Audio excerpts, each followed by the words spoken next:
gentlemen, welcome to another episode of the Universe Within podcast. This episode of the show is being sponsored by the Amazonian Plant Healing Center, the Temple of the Way of Light. The temple is a place I've worked at for about the past decade now, so I can really attest to the quality of the work they do. They're a Shipibo plant medicine healing center working predominantly with ayahuasca. They run 12-day retreats, working with 6 ceremonies, 4 different healers or curanderos, 2 to 3 facilitators, which are kind of like the bridges.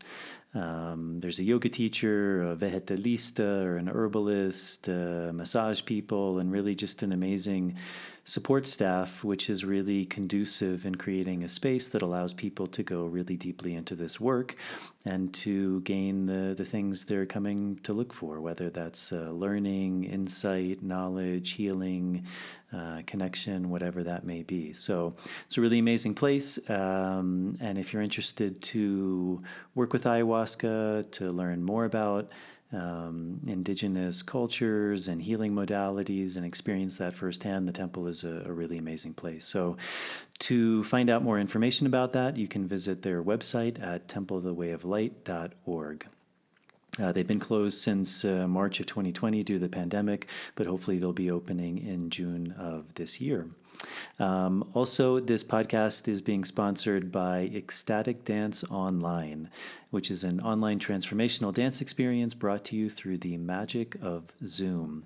It was founded by my friend Raphael and his partner Elena Pashnova, and in 1 hour and 45 minutes you will receive a short but potent opening ceremony followed by an hour of ecstasy-inducing, expertly crafted DJ sets, finishing with a closing integration and friendly open space for community and sharing.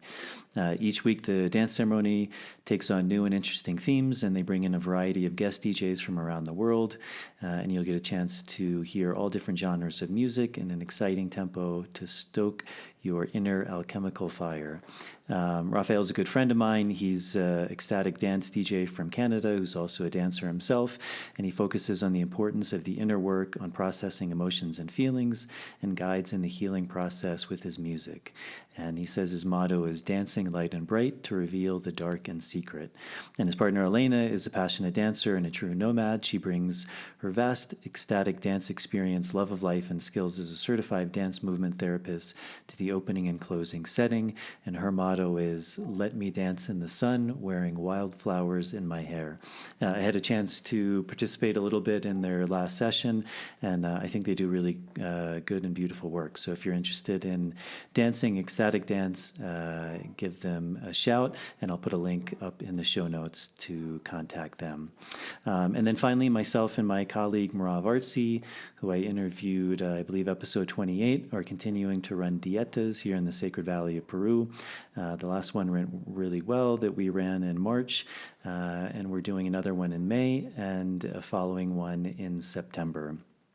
So it's a really beautiful way, if you're interested in working with plants and going deeper into this process through a process of isolation, kind of deprivation, and beginning to work with one specific plant to really experience the learning, the teaching, the healing benefits of that, being guided by myself and her through the tradition we were trained in, working with tobacco and trees. It's a really beautiful opportunity. So if you'd like to learn more about that, you can listen to my interview with her, also my interview on dietas and also tobacco. And you can reach out to us through my website at nicotianarustica.org and through Merav's site at tobaccodiets.com. This episode of the show, I spoke with Joey Greenstone, and he was, I had known about him through mutual friends that we have. And my friends Suzanne and Lacey recently worked with him and really spoke very highly of him and recommended that I reach out and talk to him. So it's been a few months in the making. We've been a bit busy, but our schedules finally got a chance to meet up, and it was really a pleasure. He does a lot of work with Wachuma, which is a plant cactus considered a master plant, a teacher plant here in the Andes of Peru.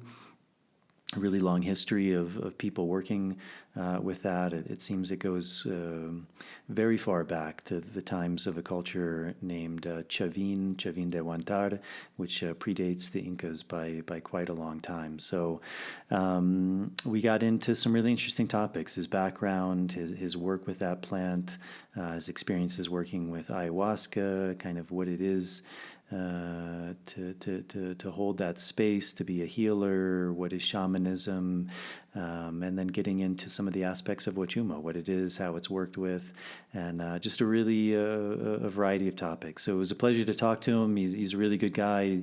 He's got a big heart, and I think his intentions are really good. And from what I've heard, he holds a beautiful space. So as always, if you're able to support the podcast, that's a really big help. So that I can continue to bring on these guests like Joey.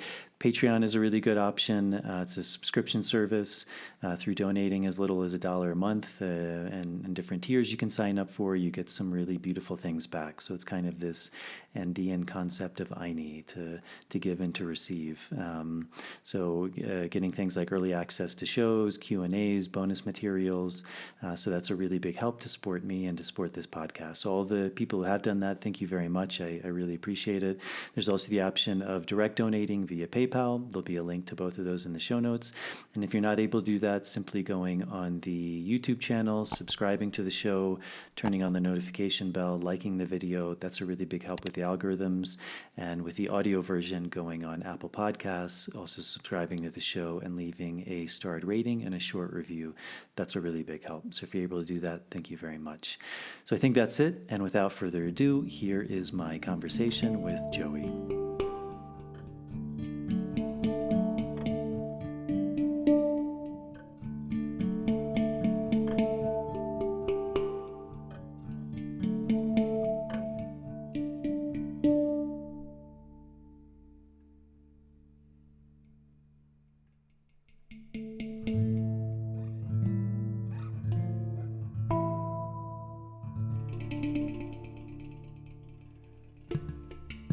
Well, looks like we're rolling and everything's set up. All right, great.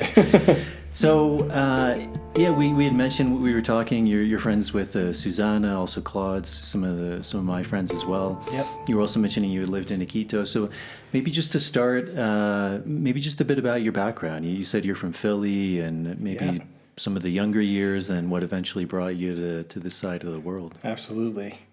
All right, so I am from the Philadelphia area in Pennsylvania. I was born and raised there, and I lived there most of my life prior to coming to Peru, with the exception of 4 years of going to college in Ithaca, New York.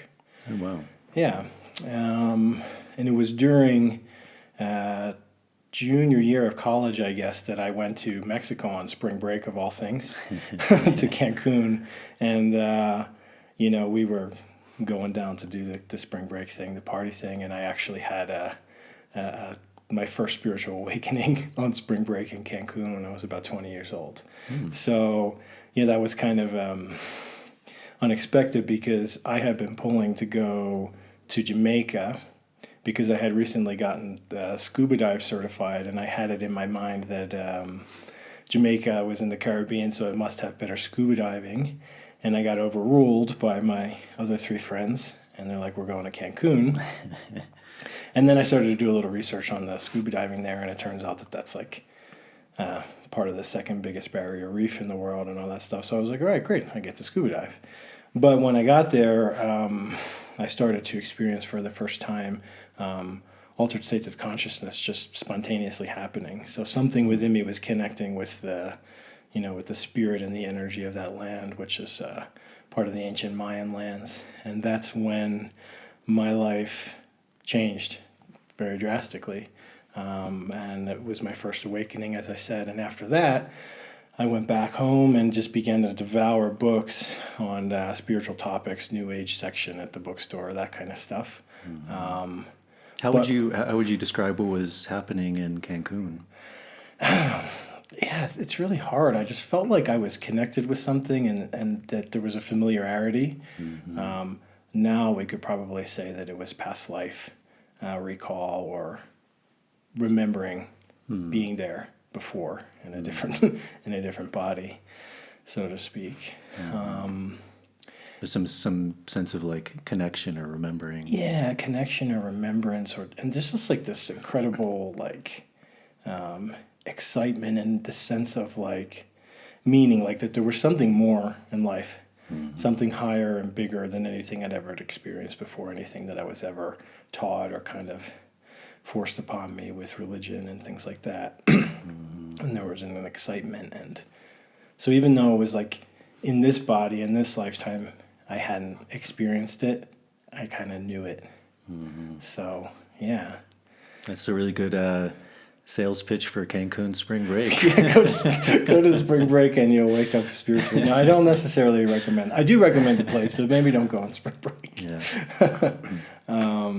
But yeah, and then going back, I just, like as I was saying, I was just devouring books on these spiritual topics because I felt like at that point that something was calling me. Like I was like, there's something I need to discover or something that I need to figure out.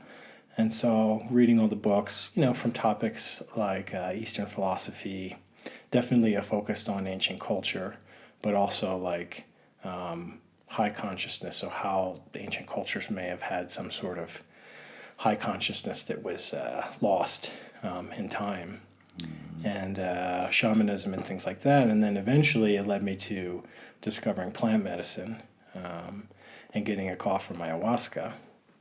And I had another similar experience to the Cancun experience maybe 5 years after the Mexico experience. And that's when I feel like I really received the call from ayahuasca to go down to the Amazon and to start an apprenticeship. In my mind at that time, I knew that there was no doubt. Like this is my life calling. I'm going to go do this.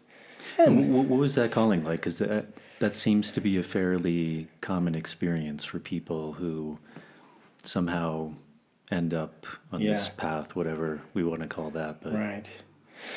Well, again, I had an experience over the course of a week or so in a place on a beach by myself where, again, I was kind of slipping in and out of these altered states, and I felt like more past life recall stuff was coming up, and I just felt I couldn't confirm it until I first took the medicine. But what I can say now is that I was starting to feel the connection with the plant spirits, and specifically at that time ayahuasca.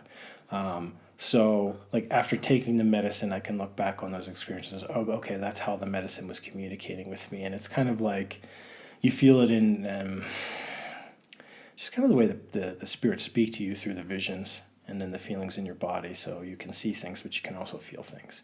When it was happening initially, I didn't know fully that it was ayahuasca at first. And then, over the course of the experience. Was it something like when you kind of found out about ayahuasca, something clicked and you're like, oh, that's exactly it. Yeah, so it was like, well, actually, I just kind of stumbled across a book, and then I was reading it. I was like, oh, this is what's going on here. Mm-hmm. Yeah, and I think that book at the time was The Cosmic Serpent, which was a really good read then. Yeah. Yeah, and so I knew. So I just made preparations over the course of a year to come down to Peru for the first time. And it's interesting because after the first experience in Mexico, which I call like the first awakening that I had, it didn't quite all happen in one go. It was like there was a few awakenings that were major in my life, but that was the first one. But at that time, I was like, I want to move to Mexico. That's all I could talk about, all I could think about was moving to Mexico. But it always became something like, next year I'm moving to Mexico, or I'm going to move to Mexico next year, and just, it never happened. It's life. And there was a lot of things going on in my life, a lot of challenges and trials at that time, looking back in my life with my family. But after I got the call from ayahuasca, something happened.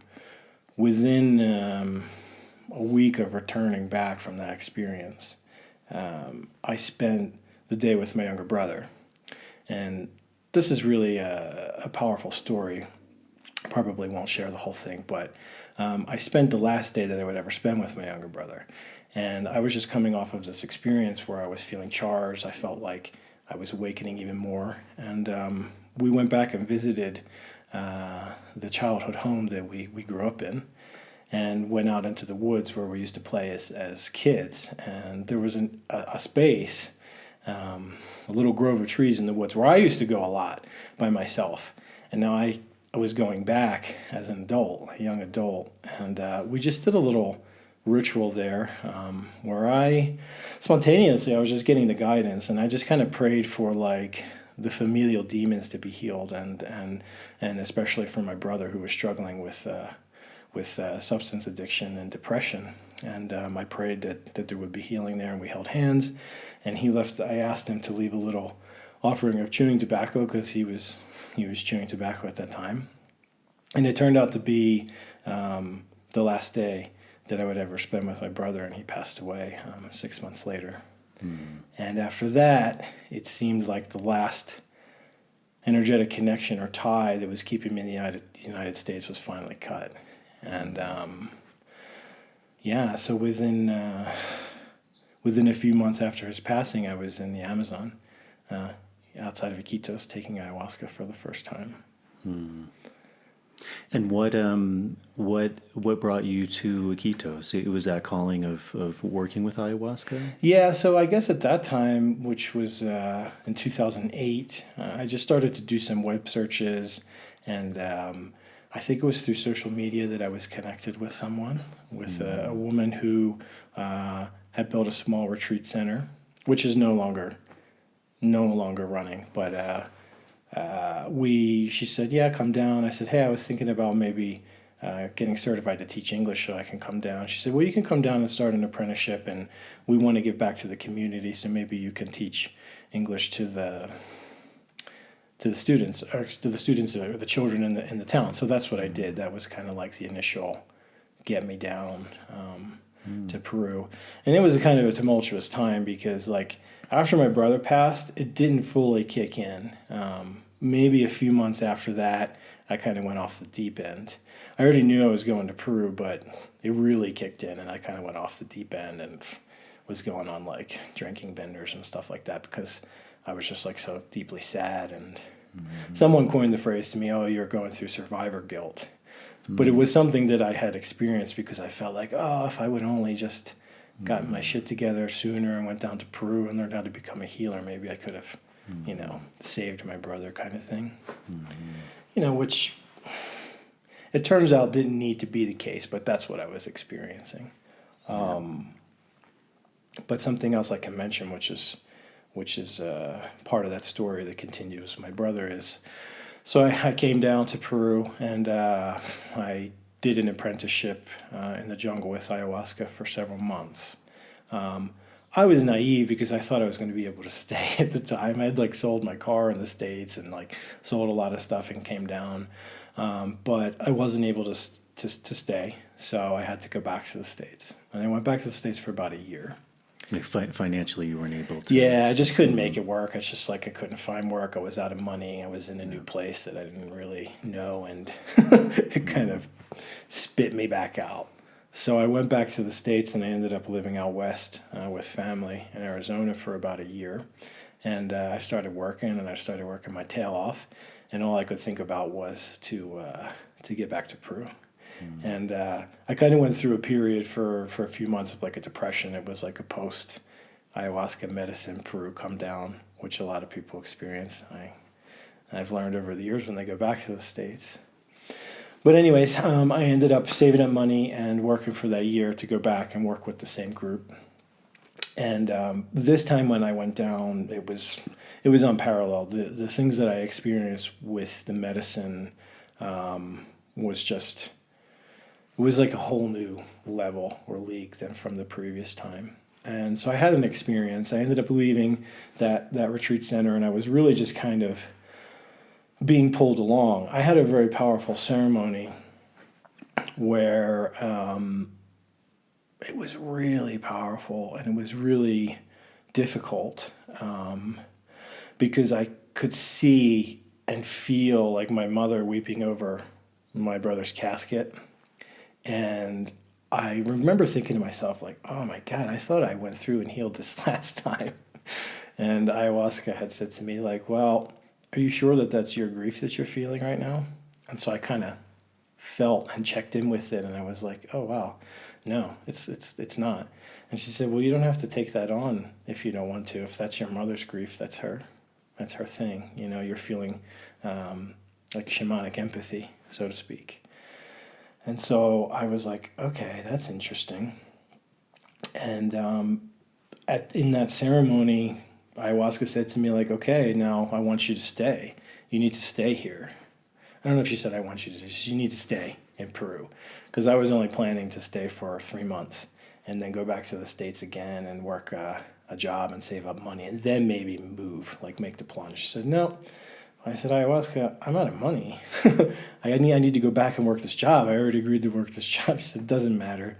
Just stay and trust that the universe will provide everything that you need to survive and stay on the path. And you'll understand why later. And so, you know, as the journey of the ayahuasca ceremony continued, I began to get glimpses of what would come. Obviously, I didn't see everything in between, or I never would have stayed. But I said, okay, I know, I will. And so I ended up thinking about it for a couple weeks, and I ended up skipping my flight back to the States. So fast forward, almost 12 years later, here I am. I never left.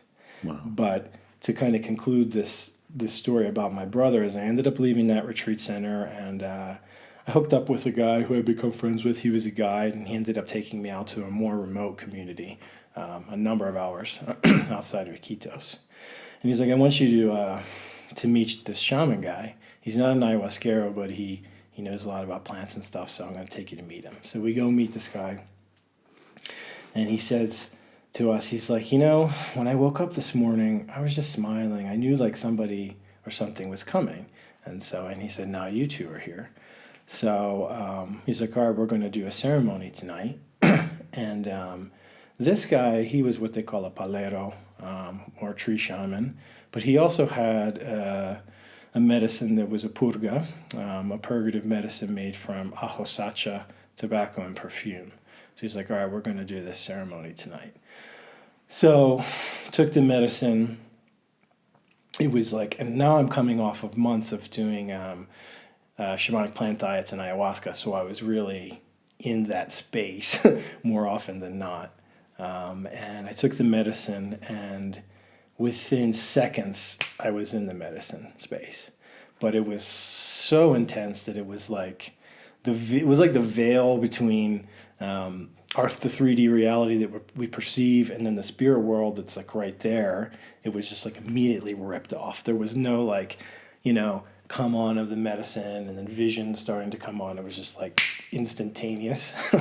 And so he said to me, okay, go swim in the river and then come back. So I went and swam in the river, and that was an adventure in and of itself. And I come back, and he says, all right, so he says, there's some energy that I need to suck out of you. So I said, okay. And he's like, just sit forward and lean forward.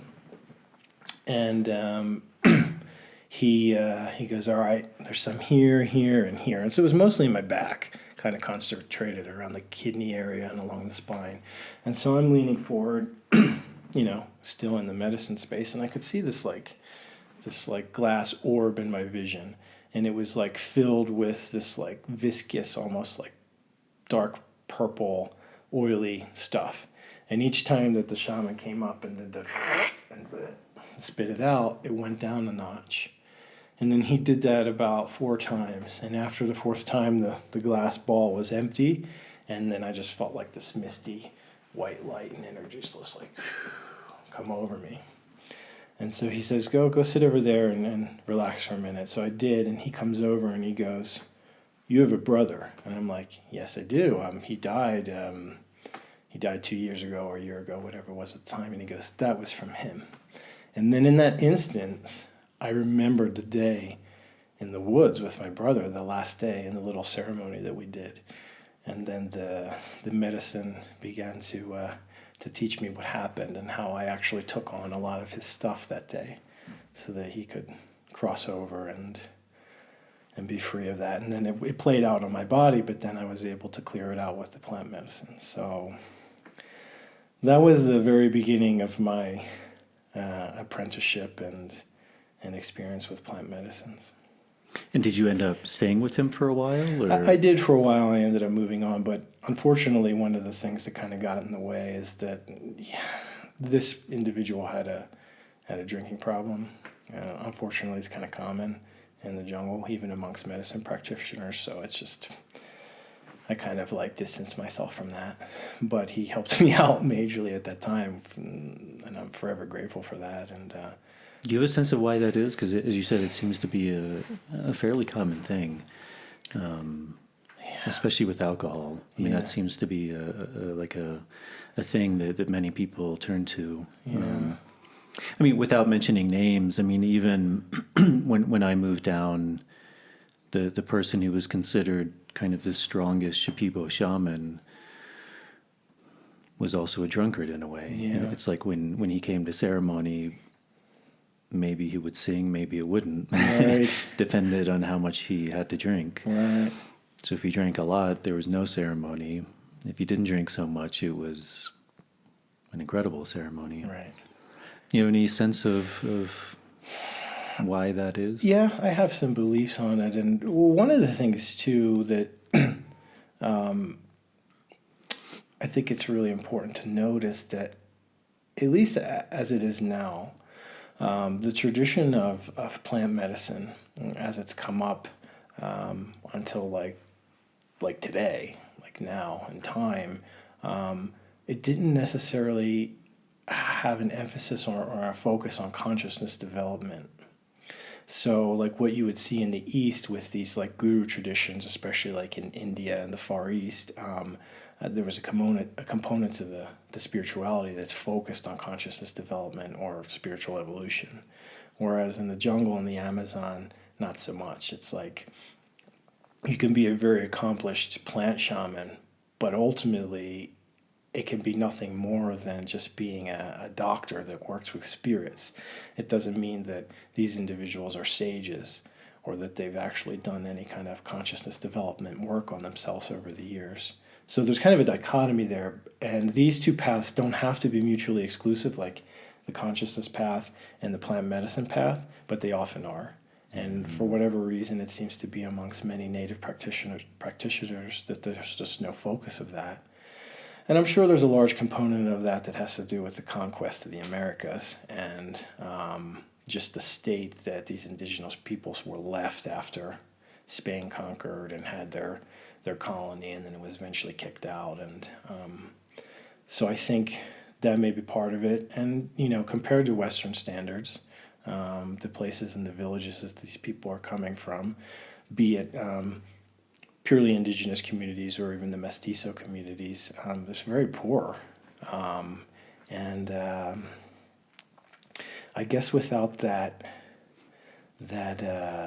set of standards that is consciousness development, I think it's very easy for people to just kind of get manipulated by their egos.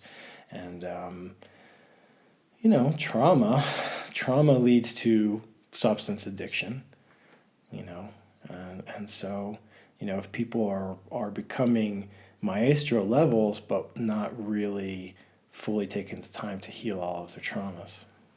And then I think that's how you have that, well, this guy's really powerful, but yet at the same time, he's kind of a train wreck with his drinking. Do you think some of that is kind of even the practice of, even as you said for yourself, like knowingly or unknowingly taking on things through that work, and then somehow alcohol becomes maybe a way to assuage that or to escape that, and it becomes at least a temporary relief in some manner? Absolutely. I mean, the relationship that I've had with alcohol in my life, like at first it was just like this new experience and it was a lot of fun. So, you know, you're like going to college, so then we would like do it because it was new, and we would do it because it was fun. And then it got to a point where we had to do it. I had to drink to have fun. And then it got to a point where it wasn't fun anymore, and it was just something I had to do because I was band-aiding all the pain that I was feeling in my life. And I had a very difficult family life. And yeah, so, it was like self-medication, but the Band-Aid effect, and ultimately then it ends up doing much more harm than good, alcohol, and it's something it's really hard to stop. But fortunately, I don't know. I mean, I'm not like patting myself on the back, but I decided to really take on the work in earnest and to get to the root of all of this stuff. I was shown things in some of my early ayahuasca experiences, like if you take this on, you're going to heal everything. Like, you're going to get to that complete healed state in this lifetime. It's not going to be easy, but you can do it. And so that was kind of like I don't know, not a measuring stick, but something that was guiding me on. I've had a number of teachers over the years. I didn't just apprentice with one person and then get taken to like maestro level with plant medicine. I ended up jumping around, and a number of my teachers were not good. They were not good teachers, but at the same time, in the same sense, they were some of the best teachers because they showed me what not to do. Not that I ever had an inclination to turn to the dark side or to, misbehave or be out of line or whatever, but I guess I just had the faculties to be able to observe and like discern, like, oh, this is what happens when, you're not fully in alignment and you're not following the straight and narrow when it comes to plant medicine practice. So I can't really say they were bad teachers. Like, they necessarily were not in great integrity, or they were not good people maybe, but they ended up being good teachers because they were bad, as they taught in contrary. Mm-hmm. So I'm really grateful for those experiences because I saw quite a bit.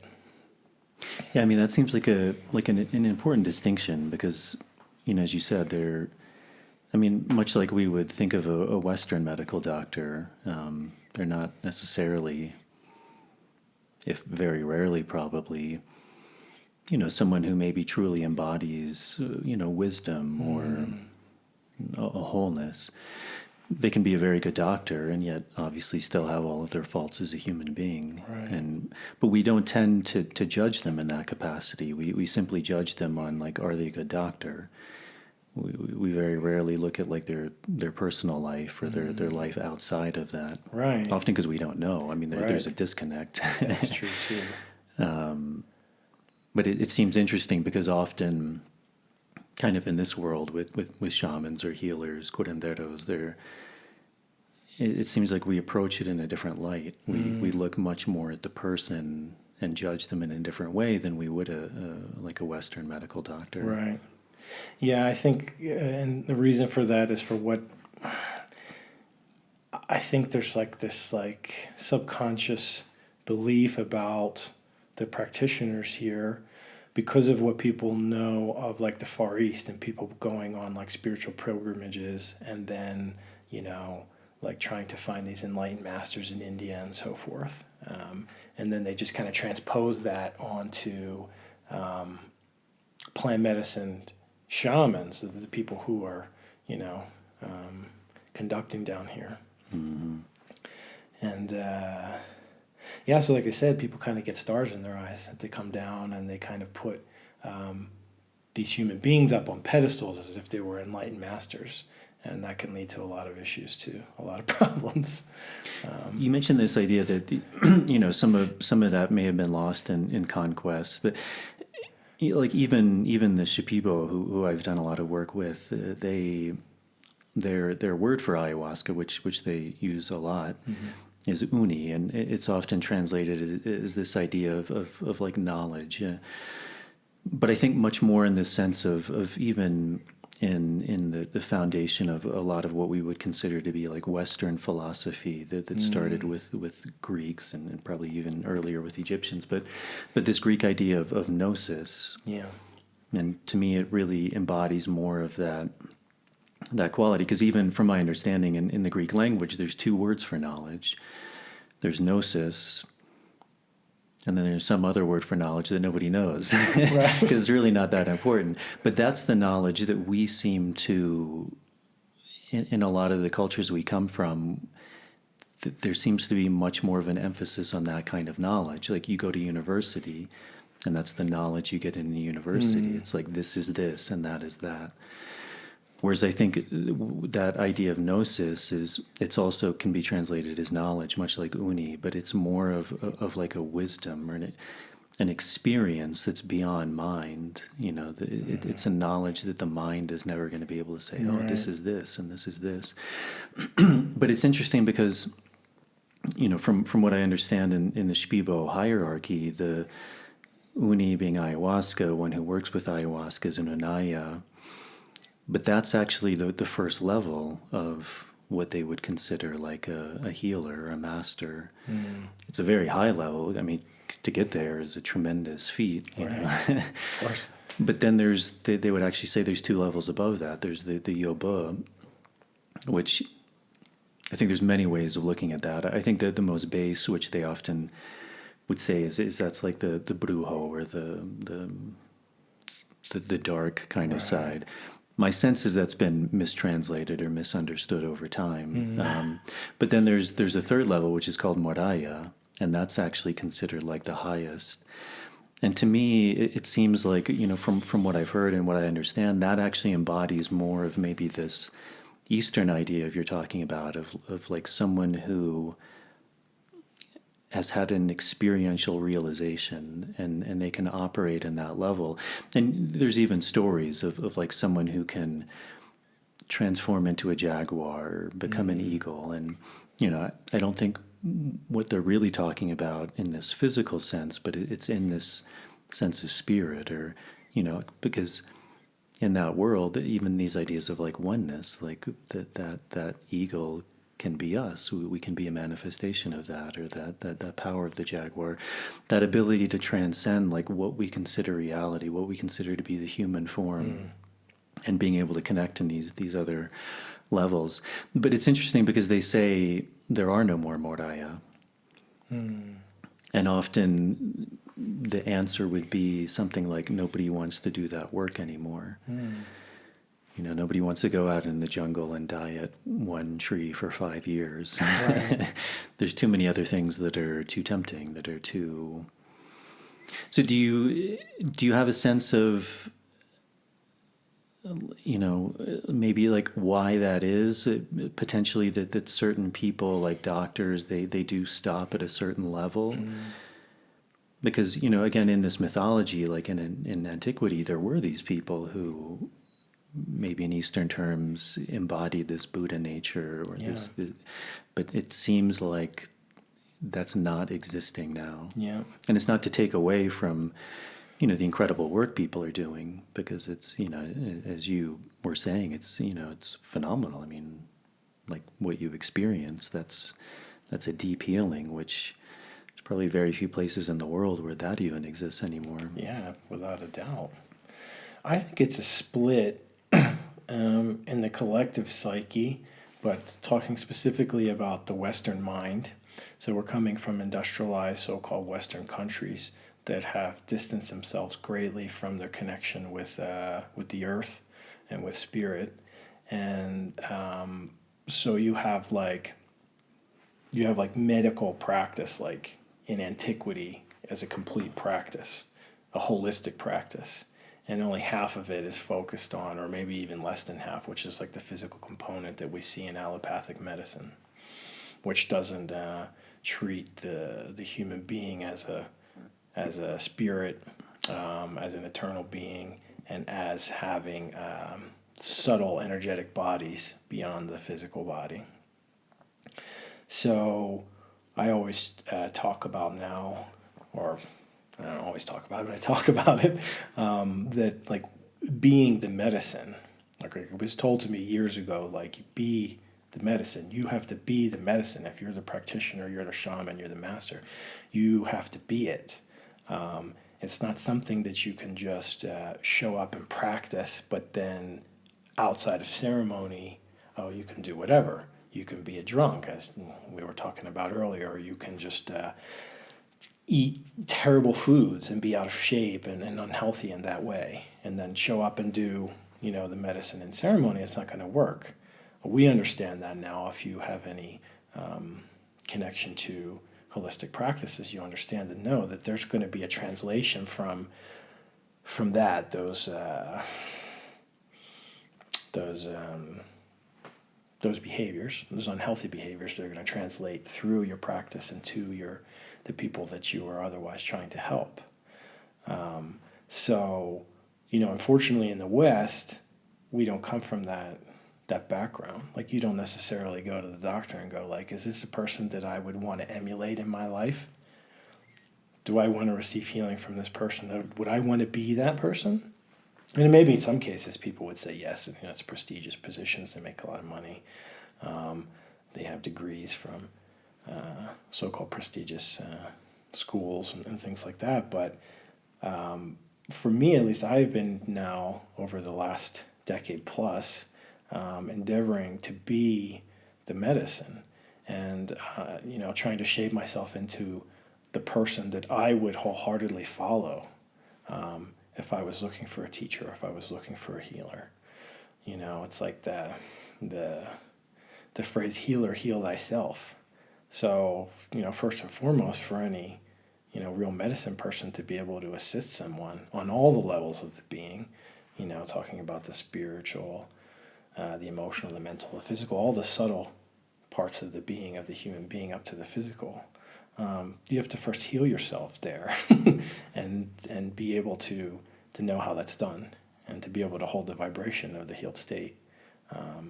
Maybe we never get there in this lifetime. Maybe there's always tiny little bits that we'll need to heal so long as we're alive in this human body. But for the most part, healing the core issues so that you can be the medicine for others.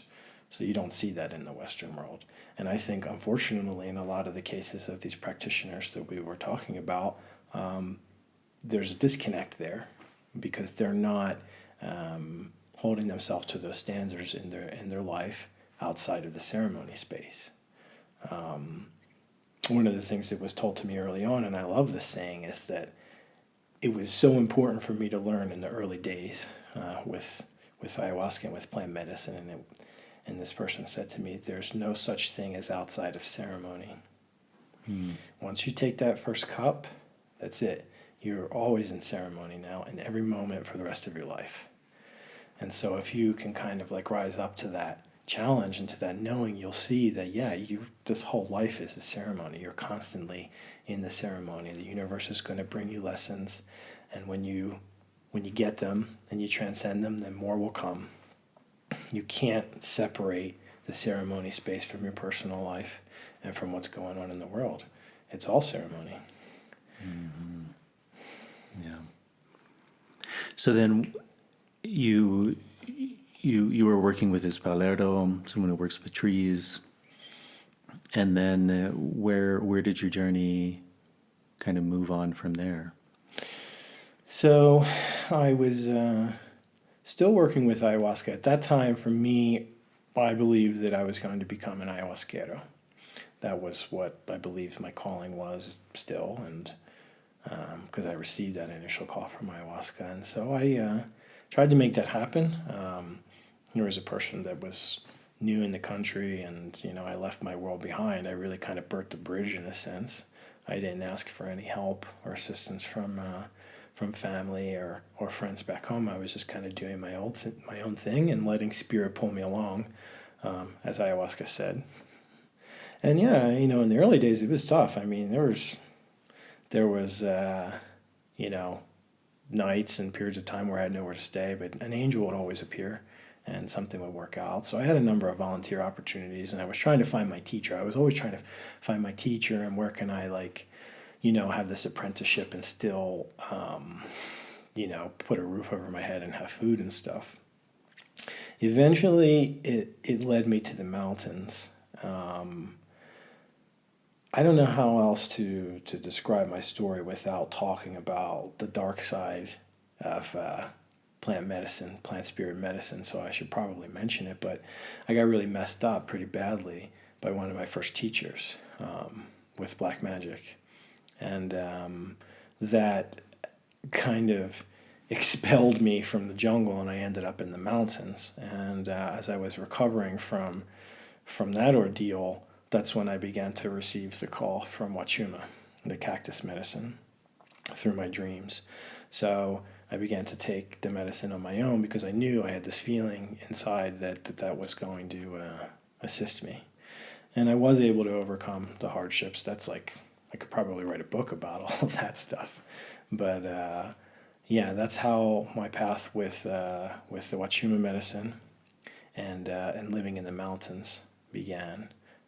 Was kind of like getting chewed up and spit out of the jungle. And yeah, so I should probably mention this. I had an experience after I was getting better and recovering from the black magic or the witchcraft that was done to me. I was living in a mountain lodge in the Andes, but up above Huaraz, which is about 6 or 7 hours north of Lima. So I wasn't yet living in the Cusco area. And it was interesting because I was living in a little bungalow, and I found a hummingbird. There was just a dead hummingbird right outside of like the window of my bungalow, because it had this big glass window. So I imagine maybe it kind of dive bombed and that was it. So I was like really powerful. So like I had the hummingbird. I managed to take some of its tail feathers, and then I gave it a little funeral in the compost heap. But within a couple days, I was invited to go to Chavin. So, you know, for those out there who don't know what Chavin is, it's a very ancient ceremonial site, and also the same name of a culture that was probably many thousands of years before the Inca, at the time of the conquest. And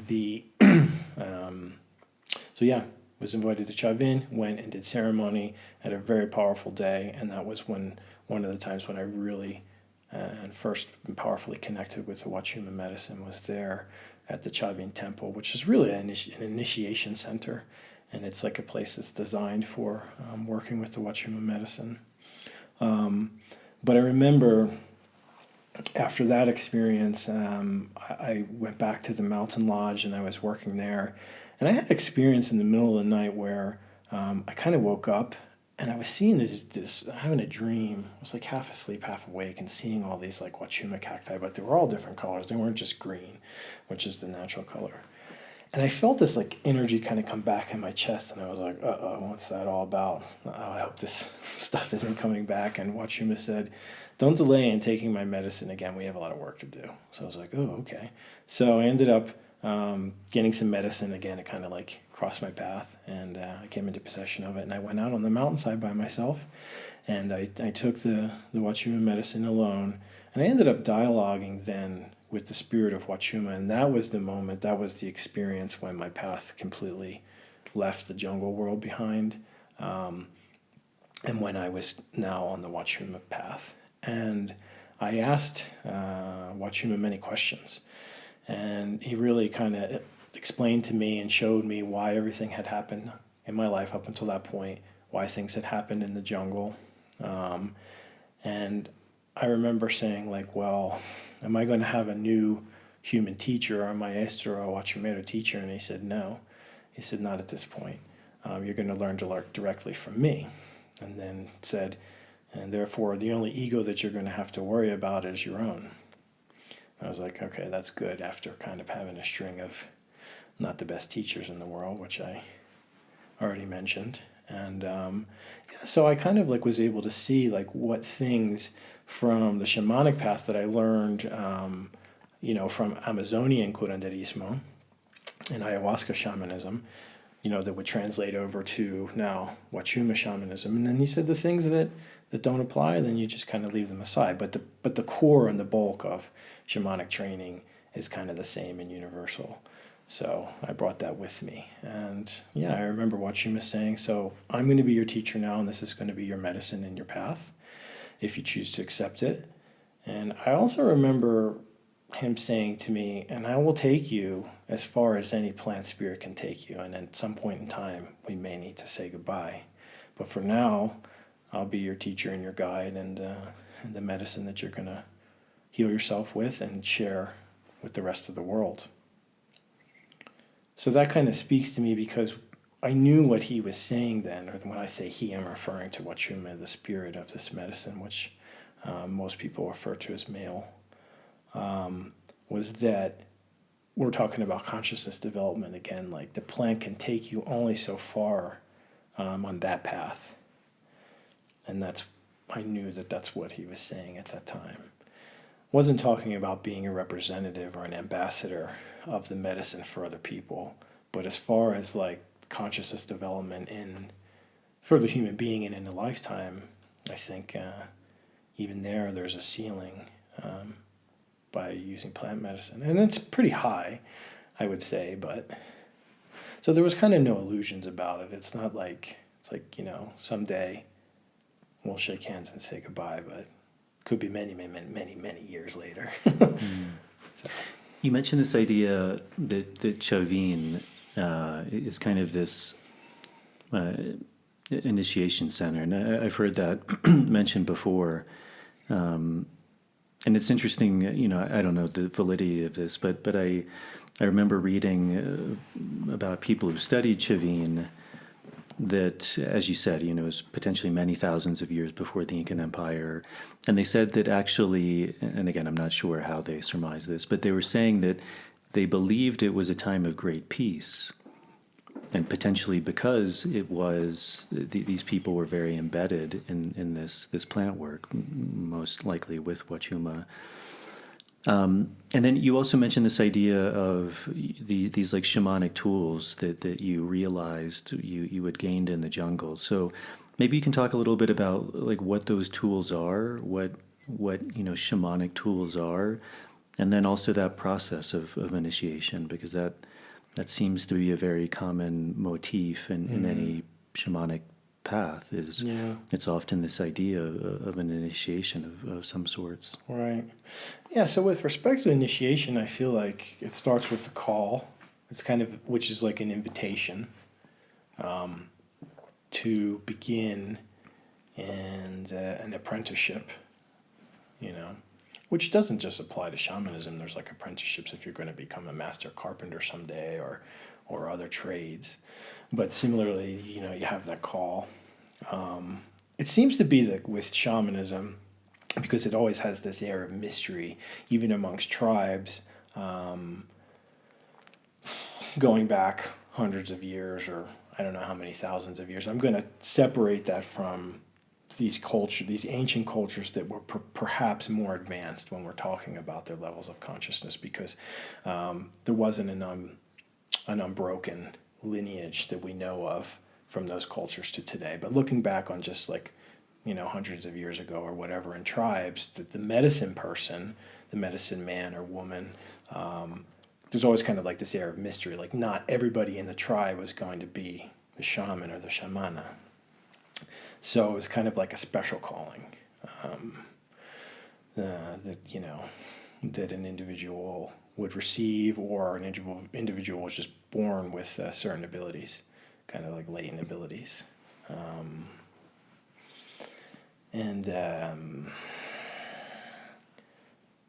So yeah, the tools that you learn. So inevitably in the beginning of the plant medicine path and the shamanic path, you have to learn how to heal yourself, or you should, I will say.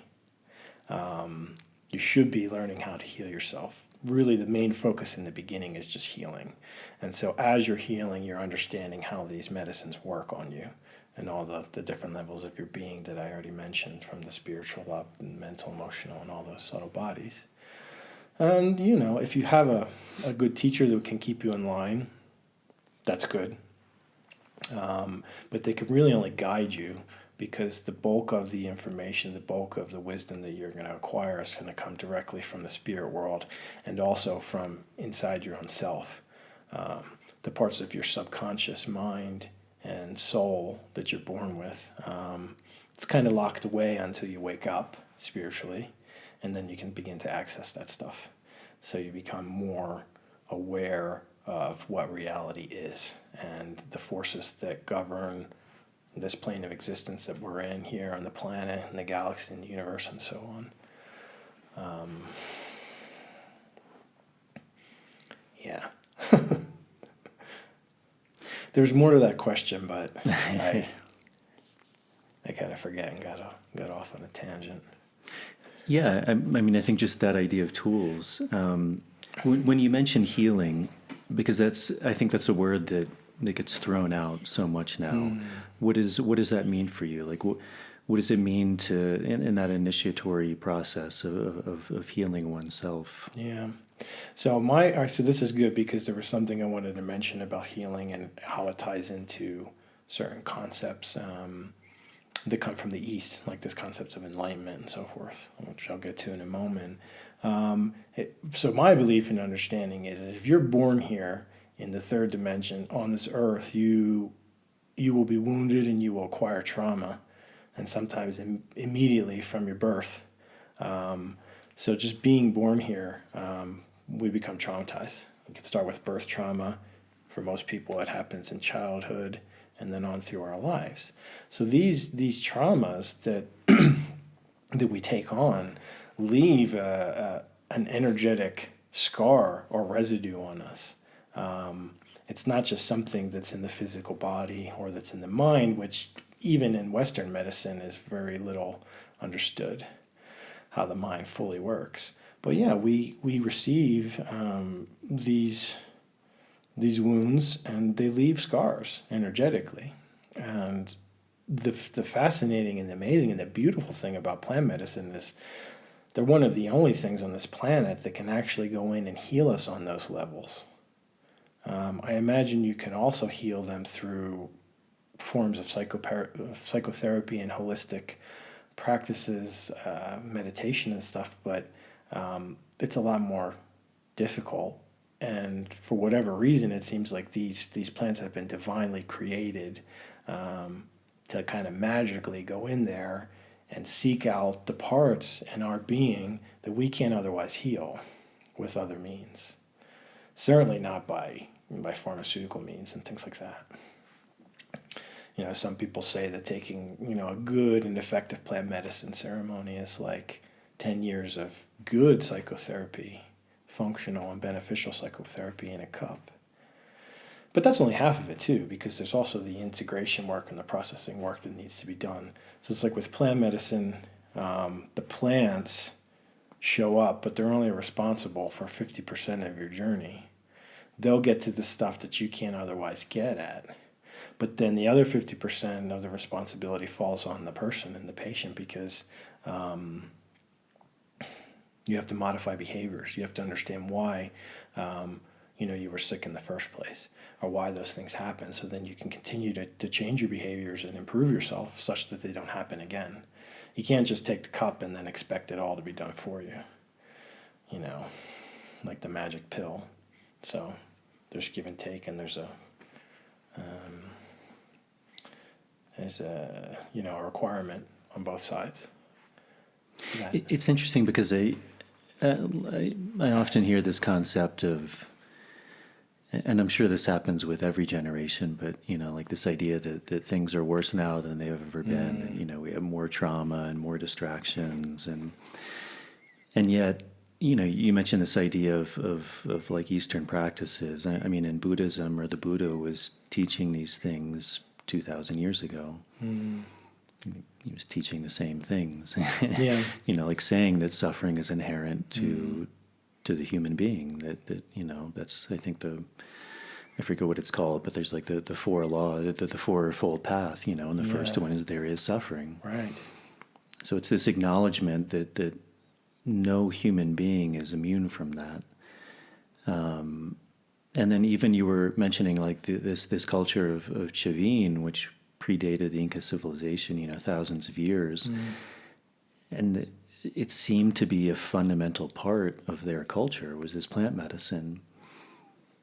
So obviously they were also suffering. They were suffering the human, whatever we want to call it, conundrum, the what it means to be a human. And yet it seems like a lot of these cultures, like Chavin, as you said, they revered these kind of magical gifts that however we want to think of it, God, the universe gave us. Yeah.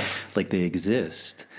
And for me, it's one of the funny things when we think about like the illegalization of these things. This idea that whatever it is, a government, the United States, in this very tiny portion of human history, this one little place in the earth says, we know better than the universe that this plant is a mistake somehow, and humans shouldn't take it. Yeah.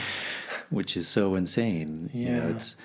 It's kind of this idea of like reality. Like when we fight reality, we lose. Like these plants, they exist. Nothing. If we believe in that idea of God or reality, then everything has a place. Like everything exists for a reason. It's not random in a way.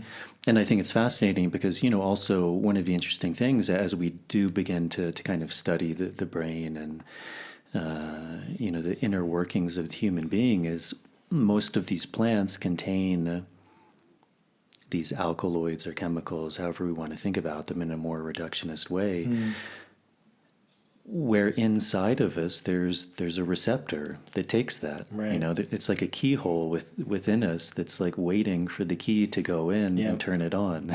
Yeah. So even within us, it's not like random. It's like those things are there. They're waiting. Why would we have a keyhole in us if there's not meant to be a key put in it? That's right. So why is kind of maybe a long way of getting to why do you think these cultures like Chavin, had such a reverence for these plants? And we find it all over the world, and I think maybe the more we begin to study these things, however we want to think about, maybe why it's not as prevalent as it used to be, whether that's through suppression or a forgetting, or that's probably a whole nother topic. But it seems like all over the world, these cultures had a deep reverence for these plants. They were considered a gift, a teacher, something of the highest order. It wasn't something that was taken lightly. I mean, if, you mentioned Chavin, like they built this whole complex that was dedicated to this thing. And I mean, even that complex is like kind of in a way the last thing standing, of that culture. So it was, you could almost view that as like the center of their culture in a way. So why do you think that was so important for these cultures? Okay, so I can answer that. But I first want to talk about, well, this is part of the answer, the human beings and the potentials that we all have as human beings, right? As human beings. People who are seeking this enlightenment state, it's my understanding that enlightenment state is really just the healed state. And it's the wounding, the energetic wounds that we receive in our lifetime, and maybe potentially in past lifetimes that we carry into this lifetime, that prevents people from full self-realization. Otherwise, when you're in the healed state, then that's it. That's that ascended state or that enlightened state as is. And I believe that over the history of humanity, there's been cycles, these great cycles of falling asleep and waking up and falling asleep and waking up. And it has to do basically with the movement of our solar system with respect to the galactic center.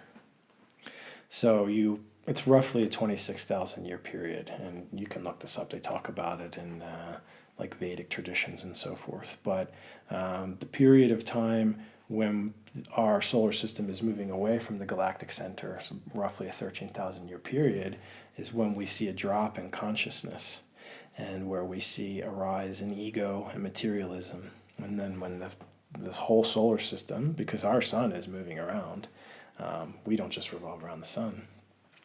So as we're moving back towards the galactic center, that's when we see a rise in consciousness and a drop in ego and materialism. And this has happened many times in the past in the history of humanity. And they talk about these like great cycles or these world ages that like rise up and then come to an end in cataclysms and so forth. And then like the world kind of regenerates and then new civilization rises up. So dependent upon where we are in time in this cycle, by and large, it's going to illustrate, the collective level of consciousness of humanity. But that doesn't mean that as a potential, the spiritual nature of humans isn't that high, ascended or enlightened state. So Chavin culture, 3,000 years old, we're in a pretty dark age then, a pretty dark period. So I believe that these cultures knew the importance of these plant medicines as a tool to heal and to awaken and to raise consciousness to get to those higher levels that really are just kind of our actual nature, whatever plane of consciousness or existence that we come from, it's a higher vibration than here. And we come here, the reason I believe that we're here, all of us, is to experience duality consciousness, which is like, the light and the dark, the opposites, the good and the bad, good and evil, things like that, these polarities, because where we come from is we don't have any of that. We don't have these like perceived opposites of light and perfection and stuff like that. So we come here to experience it. And these plants are really tools that, dependent upon where we are in the cycle, where our solar system is physically located in the galaxy, if the energy and the vibration is lower, these are tools that can help people realize their divine natures and raise their consciousness. Mm-hmm.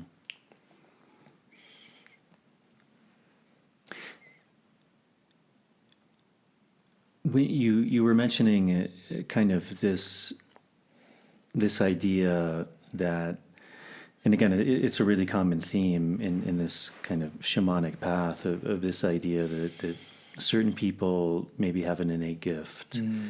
Another really common archetype is people come through some really deep suffering, some really deeply ingrained childhood trauma where they're deeply unhappy and they're almost, it's like the suffering is so great they're forced to either find a way out or to die. Yeah. Some people, there just seems to be some innate calling to,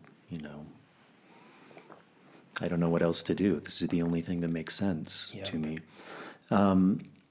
So, with that, I think that, there's a lot of people who would say, like, I'm good, I'm fine. Like, yeah, maybe, some little things have happened to me, but I've dealt with it. Like, why would I need to take plant medicine? Like, I'm good, I'm happy, I have a nice family, I have a car, I have a good job. Yeah.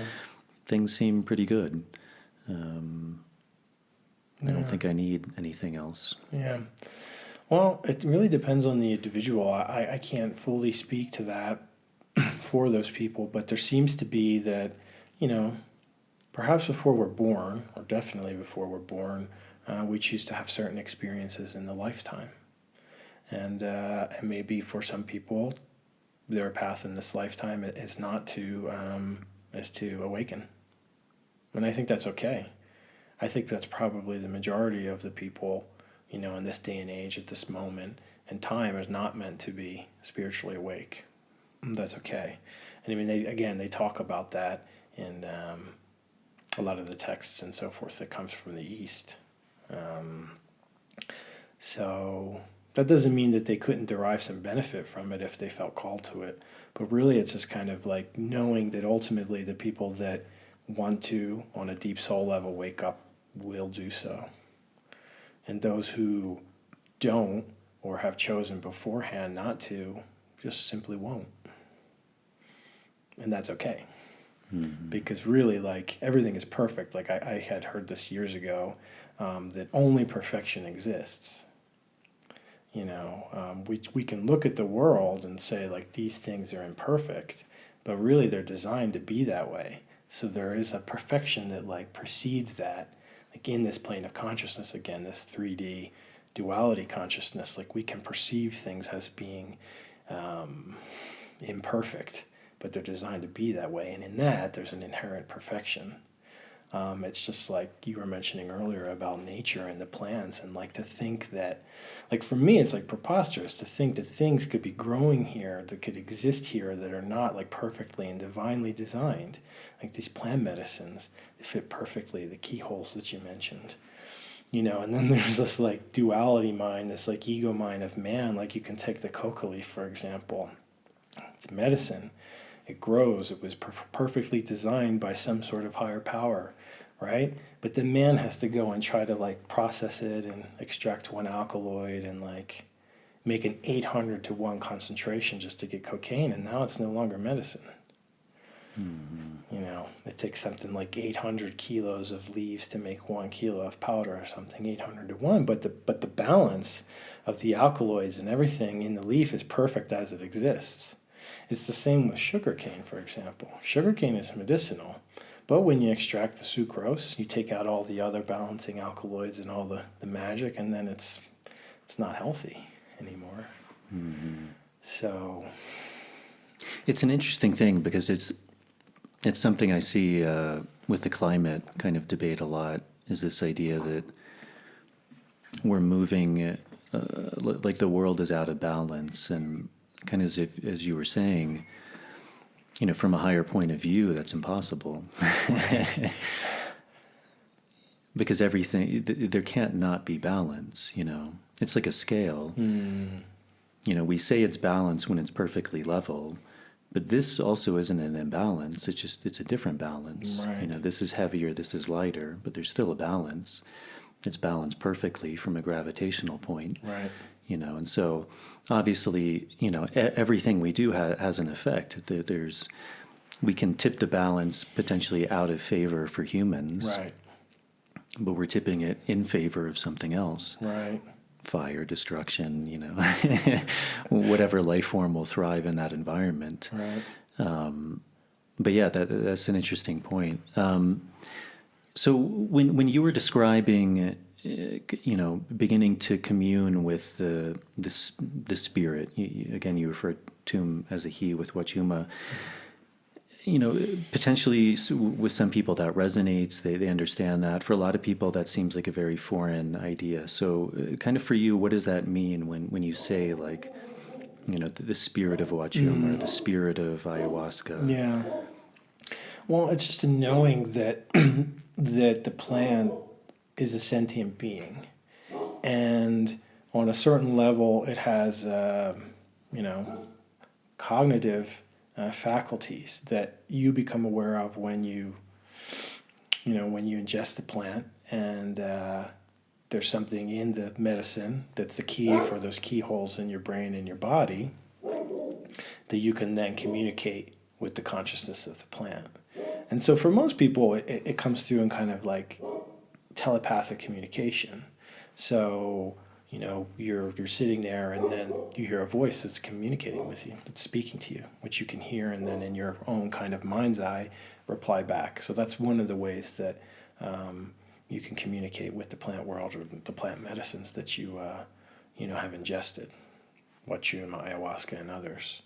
And sometimes you'll actually see the figure of the plant spirit that that you're working with in your vision. So with your eyes closed, it's kind of coming through the third eye, as they say. And however the plant wants to present itself to you. And some of them have kind of a form that many people confirm that they've seen. And that's one way. Sometimes you'll see that the plant spirit also in the environment around you. Because like it kind of touches into like as above, so below, as within, so without. Like the walls between everything is really only like perceived. Ultimately, at a very higher level, everything is connected. There is no inner or outer. It's all one thing. So, when you work with these plant medicines, you become more aware of that.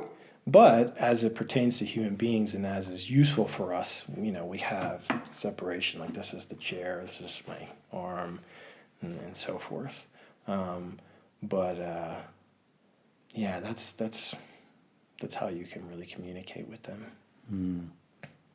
So how would you describe Wachuma? I mean, I think more and more, like many of these plants, they're becoming more well known. But certainly ayahuasca is for sure. It's gotten out there much more. It's kind of in that kind of quality of a vine. It's really kind of spread itself out. Some people have maybe heard of Wachuma, some people haven't. It can also be called San Pedro. Mm-hmm. How would you describe that? If someone has never heard of that, mm-hmm. they have no idea what it is. How would you describe that to them? Yeah. So the Wachuma medicine, it comes from a cactus that grows all throughout the Andes. It's the fastest growing cactus in the world. And yeah, I mean, ultimately, like people should know that these plant medicines, these power plant medicines, or these plant teacher medicines, there's a number of terms for them. Master plants, you'll hear that a lot, the master plants. They can and will accomplish the same things for you if they're conducted properly and they're conducted effectively. Again, so it has to do with healing on all the levels of the being that I mentioned. It will develop your consciousness if you're willing to take on the healing. And so the healing affects the consciousness development. So one affects the other, and then the consciousness development then involves your spirit. So those are like the three things I always talk about: healing, consciousness development, and spiritual evolution. These plants are tools for those three things, and one will influence the other. You know, if people take it on, you know, in a humble fashion and are dedicated to doing the work. So I don't ever separate consciousness development and spiritual evolution from plant medicine healing. I don't feel that it should be conducted that way. That way we won't see that disconnect between, you know, taking plant medicine and becoming this advanced shaman, but yet the rest of your life is a mess. So that's a disconnect. So it's more of a holistic approach. And Wachuma, along, you know, similar to ayahuasca, can accomplish this. For people who don't know about it, well, there's not that much out there about it compared to ayahuasca on the internet, in books, on podcasts, and so forth. I have some reasons and I have some beliefs about why. I think there's also been a disconnect in the sense that a lot of the wisdom about how to conduct the medicine has been lost in the centuries and millennia since maybe the height of the Chavin civilization. There are ways to prepare this medicine that can give people the effect and the potency that they're experiencing with ayahuasca shamanism. And for whatever reason, I have been gifted and blessed with the ability to make that medicine. But that also requires me to be doing shamanic work within the healing circle. You'll hear a lot of, hear or see or have experience, for some of you out there, Wachuma ceremonies being conducted in certain ways, which I don't agree with. That with lesser preparations of the medicine or ceremonies that are not fully shamanically conducted or facilitated. Now, I'm not saying that they shouldn't exist. They just do. But I feel like with respect to doing your healing, and if you're on a consciousness path, that you should really be able to maximize the benefits that you can get from any particular plant that you're working with, or any tool or practice that you take on. So my role and my job, my responsibility is to deliver that for people with the Wachuma medicine. So that includes conducting a fully shamanically facilitated ceremony and healing circle. So we're not talking about going for a walk or hike. We're talking about a full-on medicine circle and healing circle and ceremony, so that people can really let go and let the medicine help them and heal them, and not have to worry about other logistics like walking and the safety of like being out in nature on hikes and things like that. Like everything is held for you in the space. And I really feel that that will maximize the benefits that everybody can get from taking the medicine. And so I'm always endeavoring to do my best. So for me, this is the best that I know. And I feel that, it's comparable to the best healing that you can get from ayahuasca out there. And so that's just one of the things that I hope people can take away from this and understand that I'm here as an ambassador of Wachuma. It's my life path. And for those of you who have listened to this talk up to this point and understanding a bit of my background and how I've got to be at the level that I'm at, is it the highest level that anybody can get to? No, probably not. I'm still always constantly working on myself, but I know that I've put in the time, so far to get to this point so that I can be the medicine for everyone. I mentioned it earlier.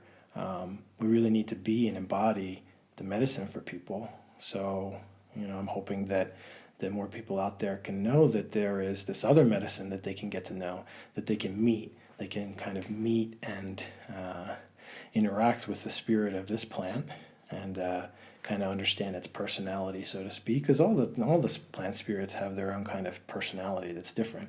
Wachuma's personality is different than ayahuasca, but they seem to be in cahoots, those two. They work together. Some people like to work with both, or some people may feel more called to one or the other, and that's totally okay. But I think in today's world, people are really turning constantly to the internet for information about plant medicine. And just like with the proliferation of information about ayahuasca out there, people aren't necessarily aware that there's an alternative. And I'm not saying that it's like, that, Wachuma is better than ayahuasca. That's not what we're talking about here. We're just talking about a different plant that can accomplish the same things. And, with the way that I conduct things, the way that I've been guided by spirit all these years to do things, can do it at the same level of effectiveness than ayahuasca, which I don't think you're necessarily experiencing out there with a lot of the Wachuma practice. So I want people to know that. And maybe some people are really wanting to awaken spiritually, begin their spiritual path, to heal, and they might feel that ayahuasca isn't right for them. Well, then they know that there's an alternative that can do the same things. Or some people just may feel more of a direct call to the cactus medicine. That's great too. Or some people may wish to experience both, or have already worked with ayahuasca and want to try something different. One of the things that I sometimes see with plant medicine is people who work with the same plants over and over again. Sometimes there's little cracks and things in there that medicine hasn't gotten to. And taking a break from that and working with another plant medicine can get in there. I don't know how else to describe it, but it's like things that if you've done ayahuasca for 5 years, right? You've achieved a certain amount of healing, but there may be some things that you're just unable to get with that. Then coming and doing Wachuma, we'll get into those cracks for whatever reason. So that's something neat too. So you can use it to kind of supplement your healing path with another plant medicine as well. Obviously, everyone's experience working with any plant is going to be very, very different and very unique, but there do seem to be, somewhat common archetypes. I mean, even in the way in which an ayahuasca ceremony is held, often at night, drinking a cup, there's someone singing to you. How would you describe the actual ceremonial process of working with Wachuma?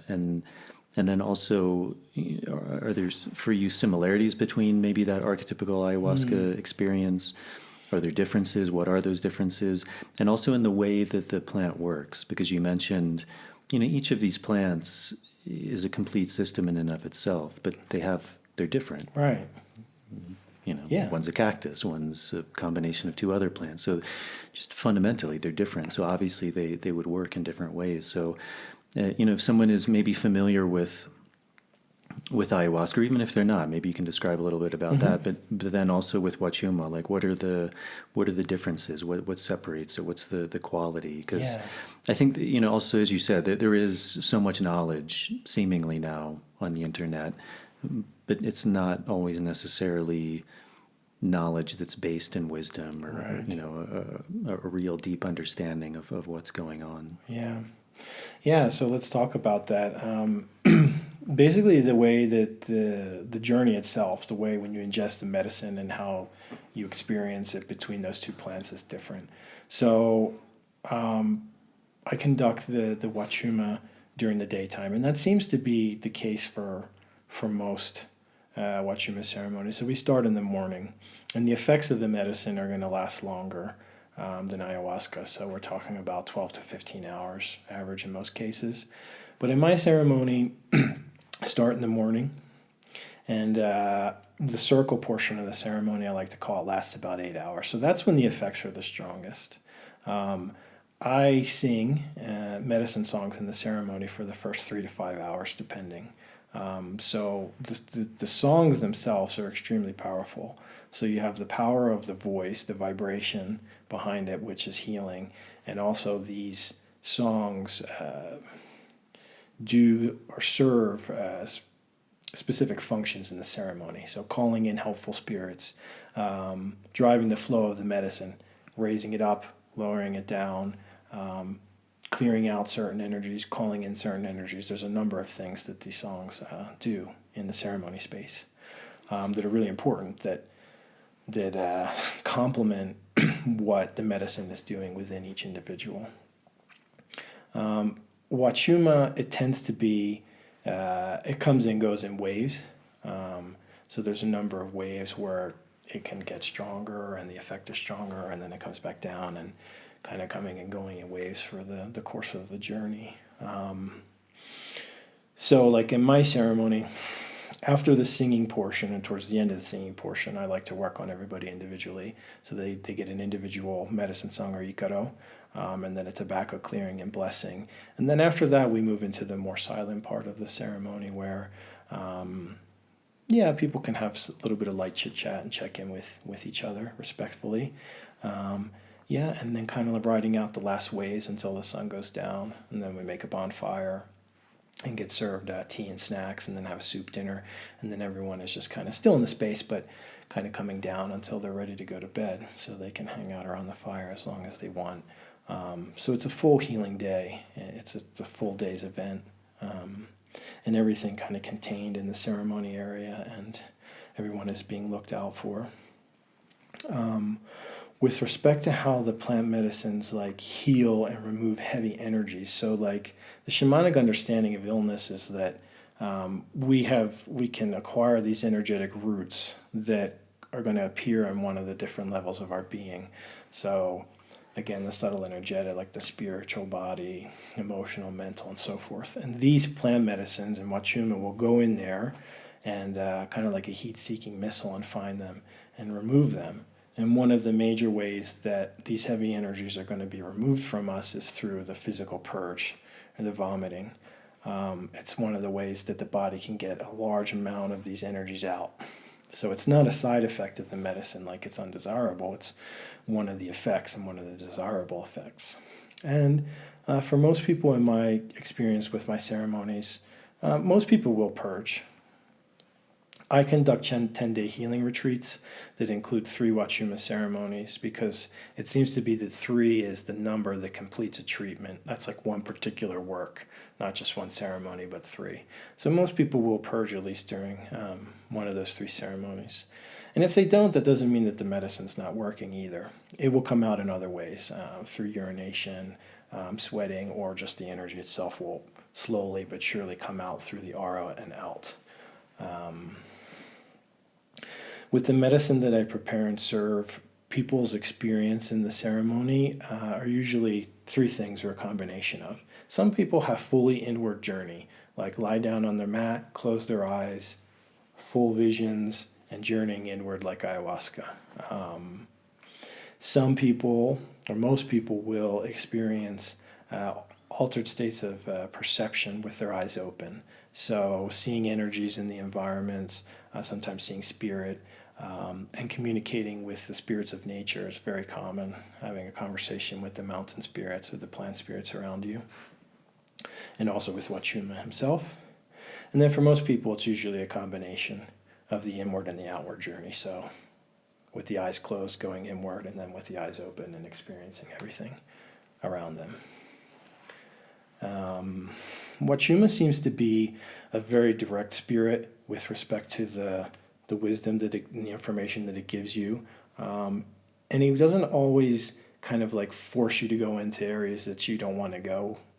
Sometimes it seems like ayahuasca can be more like they call her the grandmother that grabs you by the ears, like, come here, you, and you have to go in and face this whatever, and you don't have a choice. It's like you've just like been put on the roller coaster and you're white knuckling it. Where with Wachuma, sometimes you kind of are given an option, and it's like, well, you see this from your past, we need to go there, are you ready to go there? Not yet, okay, I'll come back. Sometimes that can happen.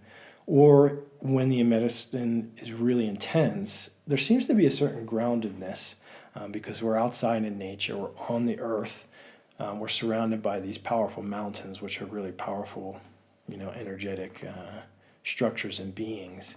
There seems to be a certain like supportedness where you can be like, all right, this is tough, this is intense, I'm facing things from my past or traumas and things that I don't want to deal with, but I know I have to. And there's a certain supportedness that you get in those Wachuma ceremonies with that, which is kind of nice.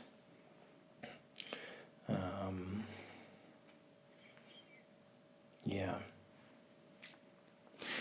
You mentioned this idea that potentially, like the tradition of working with Wachuma was maybe broken at some point. Yeah. Do you have a sense of why that was or how that happened? And are there people who've still kind of carried that on in certain ways? And how does that, how do they embody that or manifest that? Yeah, my understanding of this actually is that the more unbroken lineages are more in like the north coast area of Peru. But at the time of the conquest, the way ceremonies began to be conducted is it changed. And maybe it changed even before that because there was a rise and fall of Chavin culture and other cultures throughout the Andes too, so we don't really know. But it seems to be that at the time of the conquest and then thereafter, the way that Wachuma was conducted changed. Now you'll see these Wachumeros in the north coast regions of Peru that have these elaborate mesas, or these altars that have a lot of artifacts on them, and many of which are Catholic Christian artifacts. And I think they began to conduct the medicine at night. And it seems to be, actually there's a really fascinating documentary, I forget what it's called, but it documents this man called the Tuna, and he was from the north coast of Peru. He was a Wachumero, and the documentary comes from the 70s, and it was actually the same guys that did Pumping Iron documentary, which was the documentary about Arnold Schwarzenegger in the 1975 Mr. Olympia, but the same guys. And so they're following this man, the Tuna. So the way he was conducting Wachuma ceremony is the medicine is generally weaker. And so the person goes to the Wachumero, goes to see the Tuna, I have a problem, I lost my job, my car got stolen, things are, out of whack, can you help me? So the patient does take a little bit of the medicine, but the Wachumero takes most of it and is doing most of the work on behalf of the patient, of the client, which is not my approach to it. My approach is more for the people to have a direct connection and powerful, life-changing connection with the plant, spirit, and the medicine, and with divinity and creation. And my role is to hold the space and to guide them and to do everything in the space that maximizes or to optimize the ability for those people to have these life-changing experiences. And the work that gets done, they must do. They have to face themselves. They need to heal themselves. They need to modify their behaviors. I'm not going to, do anything, do that for them. We can't walk in someone else's shoes. Like, everybody has to walk their own path. Like, a friend of mine and a former client had mentioned something years ago, and I like this saying. It says that you have to do the work by yourself, but not alone. So we're in it together, but in a support role. So my role is a support role and as a guide and a teacher, but I'm not going to do the work for people. So yeah, and again, I've just been guided to do it this way. Like, I had that experience that first time with Wachuma, where I was, I got the call and I was offered to take on this path. And so from there, the guidance to make the medicine the way that I do, to use the songs the way that I do, and everything else, and just to really help people to maximize their healing so that they can raise their consciousness and evolve their spirits.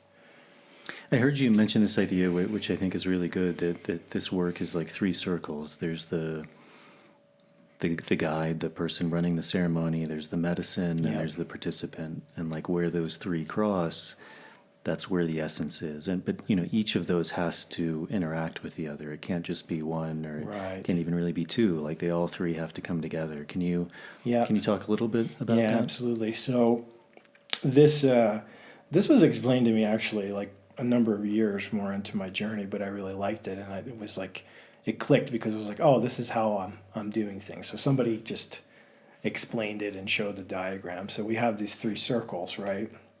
And each of the circles represents three integral components of the healing ceremony. So one is the patient, okay? And then the other is the plant. And then the third circle is the practitioner or the shaman, the medicine person. And so, people can think about these circle diagrams where they overlap. And where all three of the circles overlap is where the benefits are going to be the greatest. Taking into consideration, or provided that each of the components is giving 100%, they're giving their best effort. So in the case of the patient, that means that they're dedicated to their healing, and then they're open to receiving and learning and listening and following the rules of the ceremony and doing the personal work, especially after the journey, the integration and the process work that's needed. And then the plant always gives 100%, at least spiritually speaking, provided that it's been made in a good way, with good intentions, made properly. Then the plant is always going to give its 100%.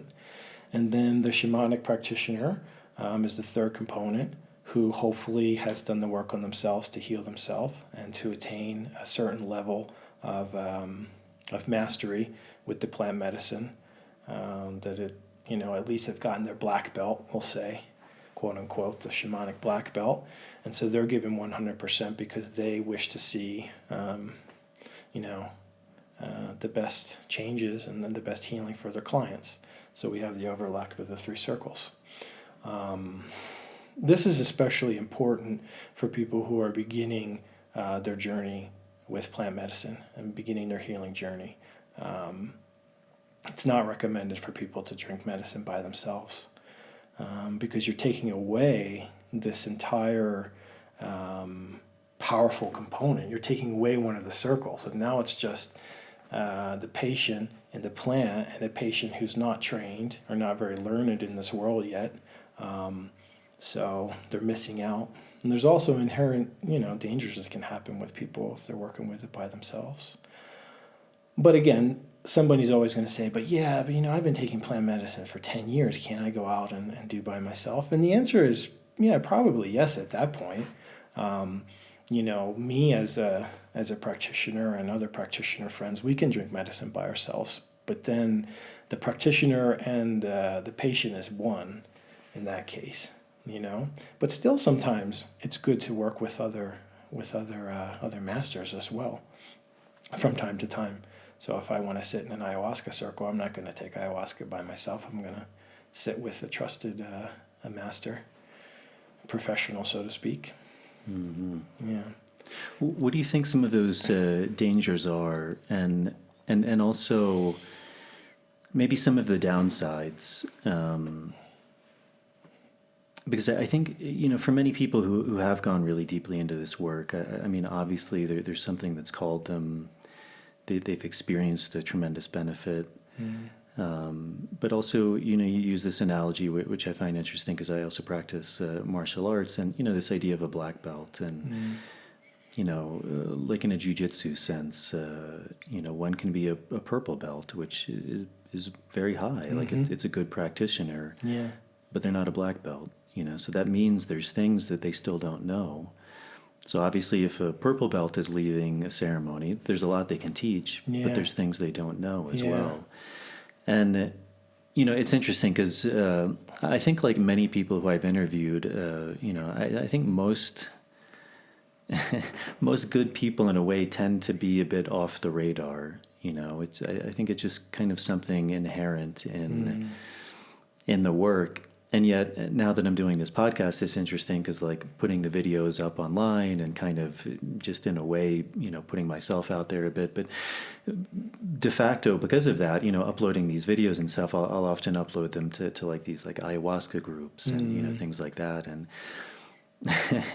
so when I'm putting the video up, there's like the whole stream of like all the posts and comments and things. And sometimes I just shake my head like, is this really an ayahuasca group? Like these are people who are claiming to have some sort of knowledge, and yet it seems like, a white belt or, maybe a blue belt trying to preach something when it seems like there's so many things that are out of alignment or so do you mentioned some of these dangers, so maybe if you can expound upon those, and, do you think there's also, like anything, again, I think that martial arts analogy is such a good analogy, like if someone starts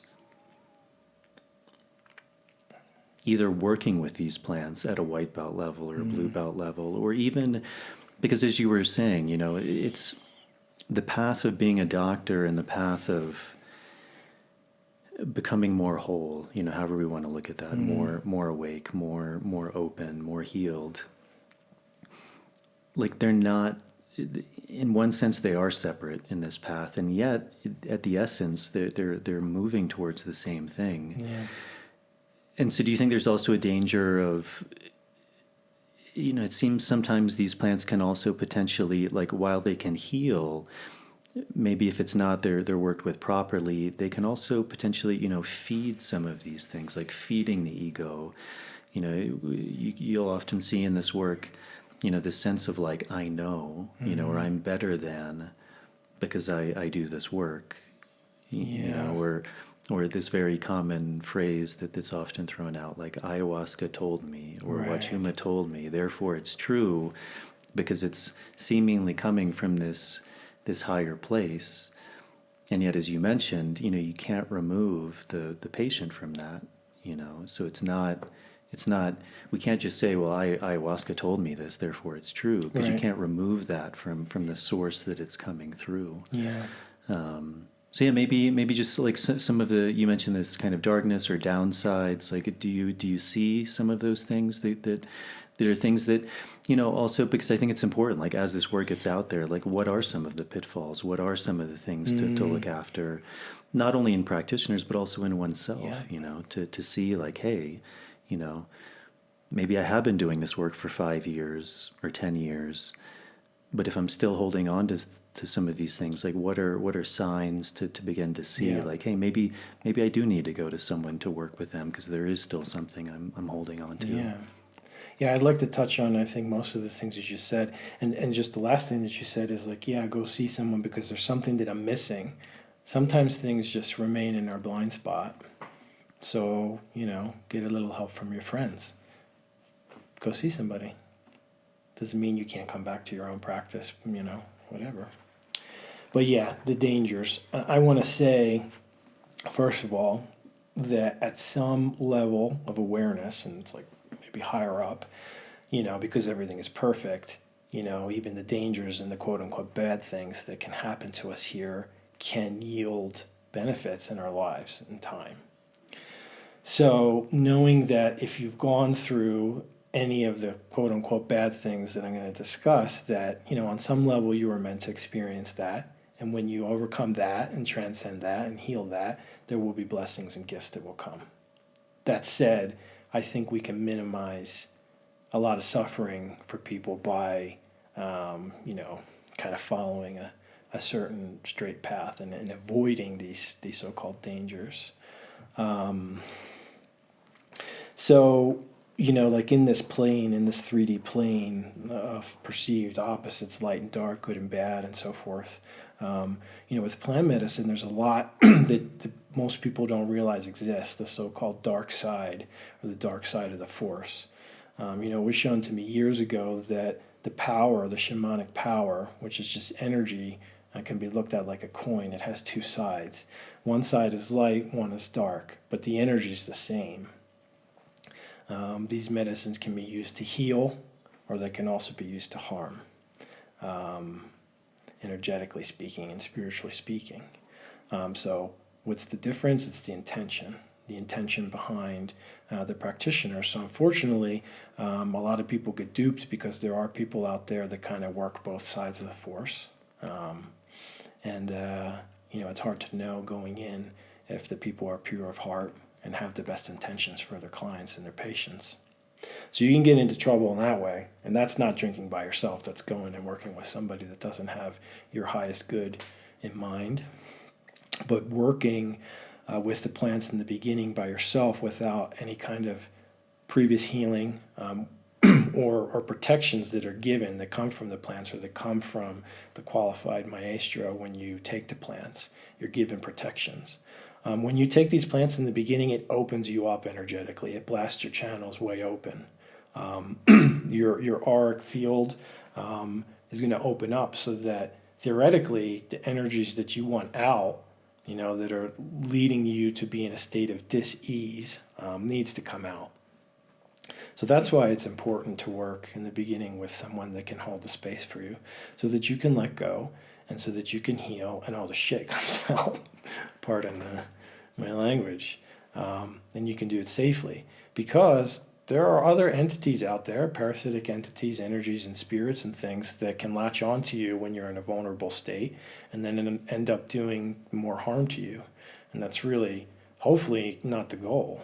You're going into this to heal. You're going into this to come out the other side lighter and better than you were before. So you want to be able to do that in a safe way and to be protected, not to pick up energetic gunk from the environment.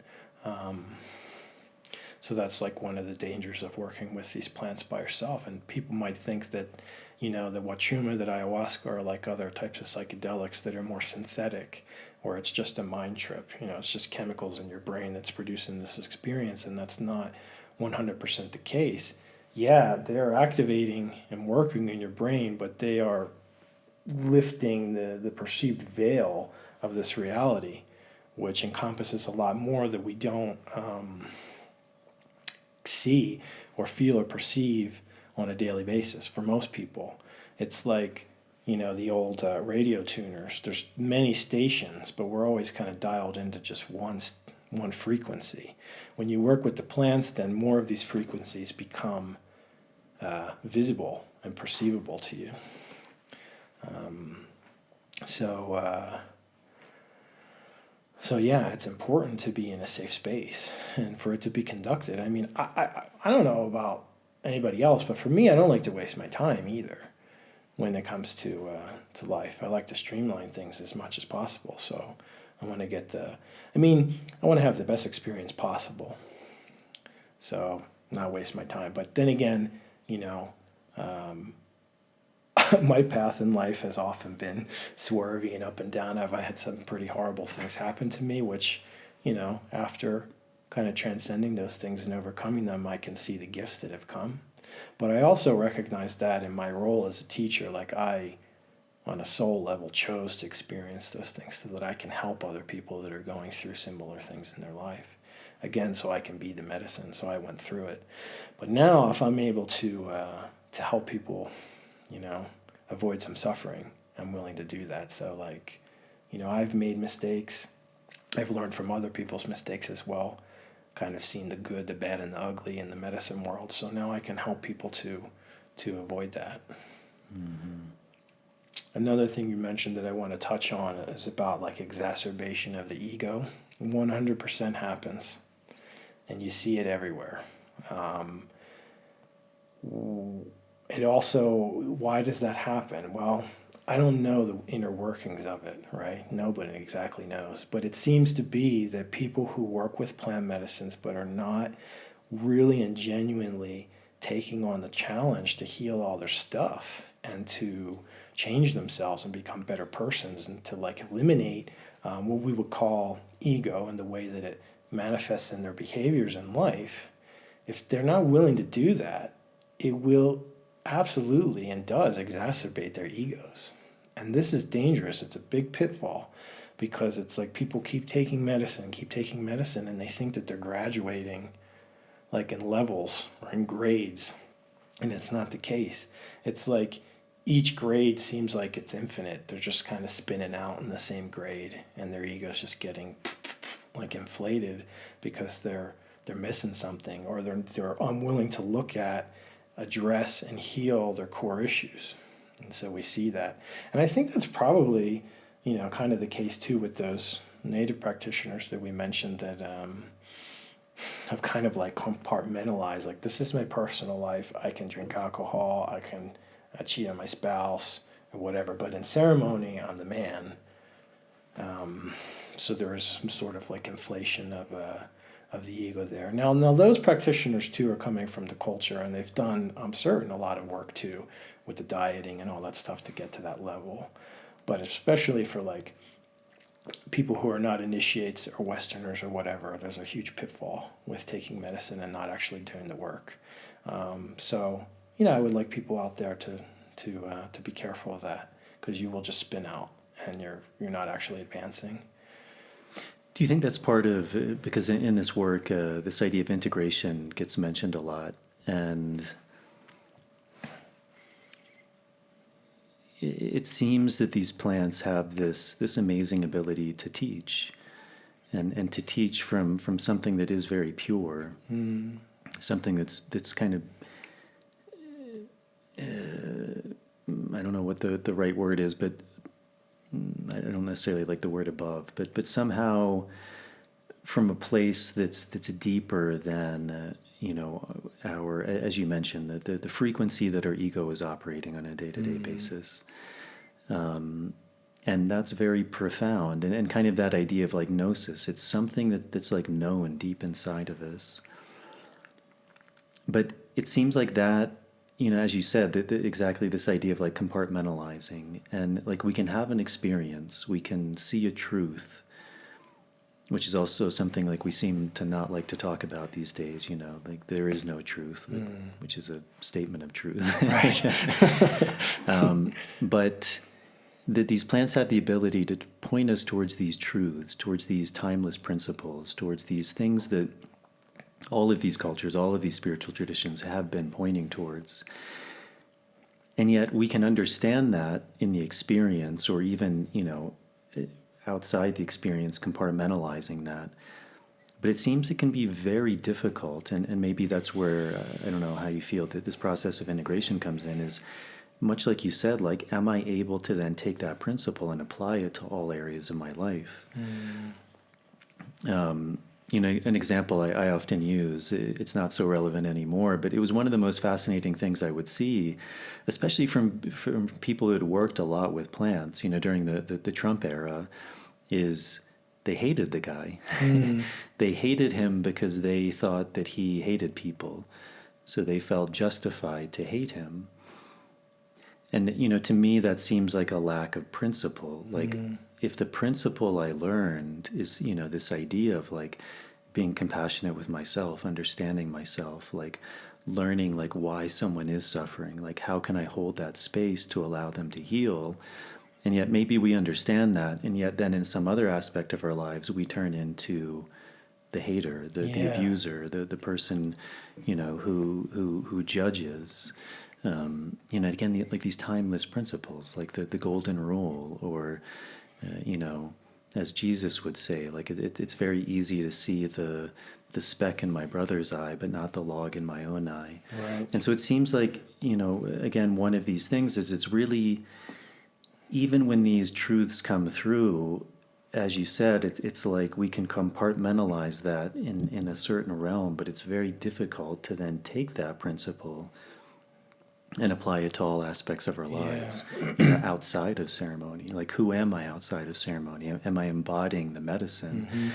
And, many people, they would say they're doing that, and yet their actions seem to be pointing towards something very different. Right. So do you think that's part of like the integration?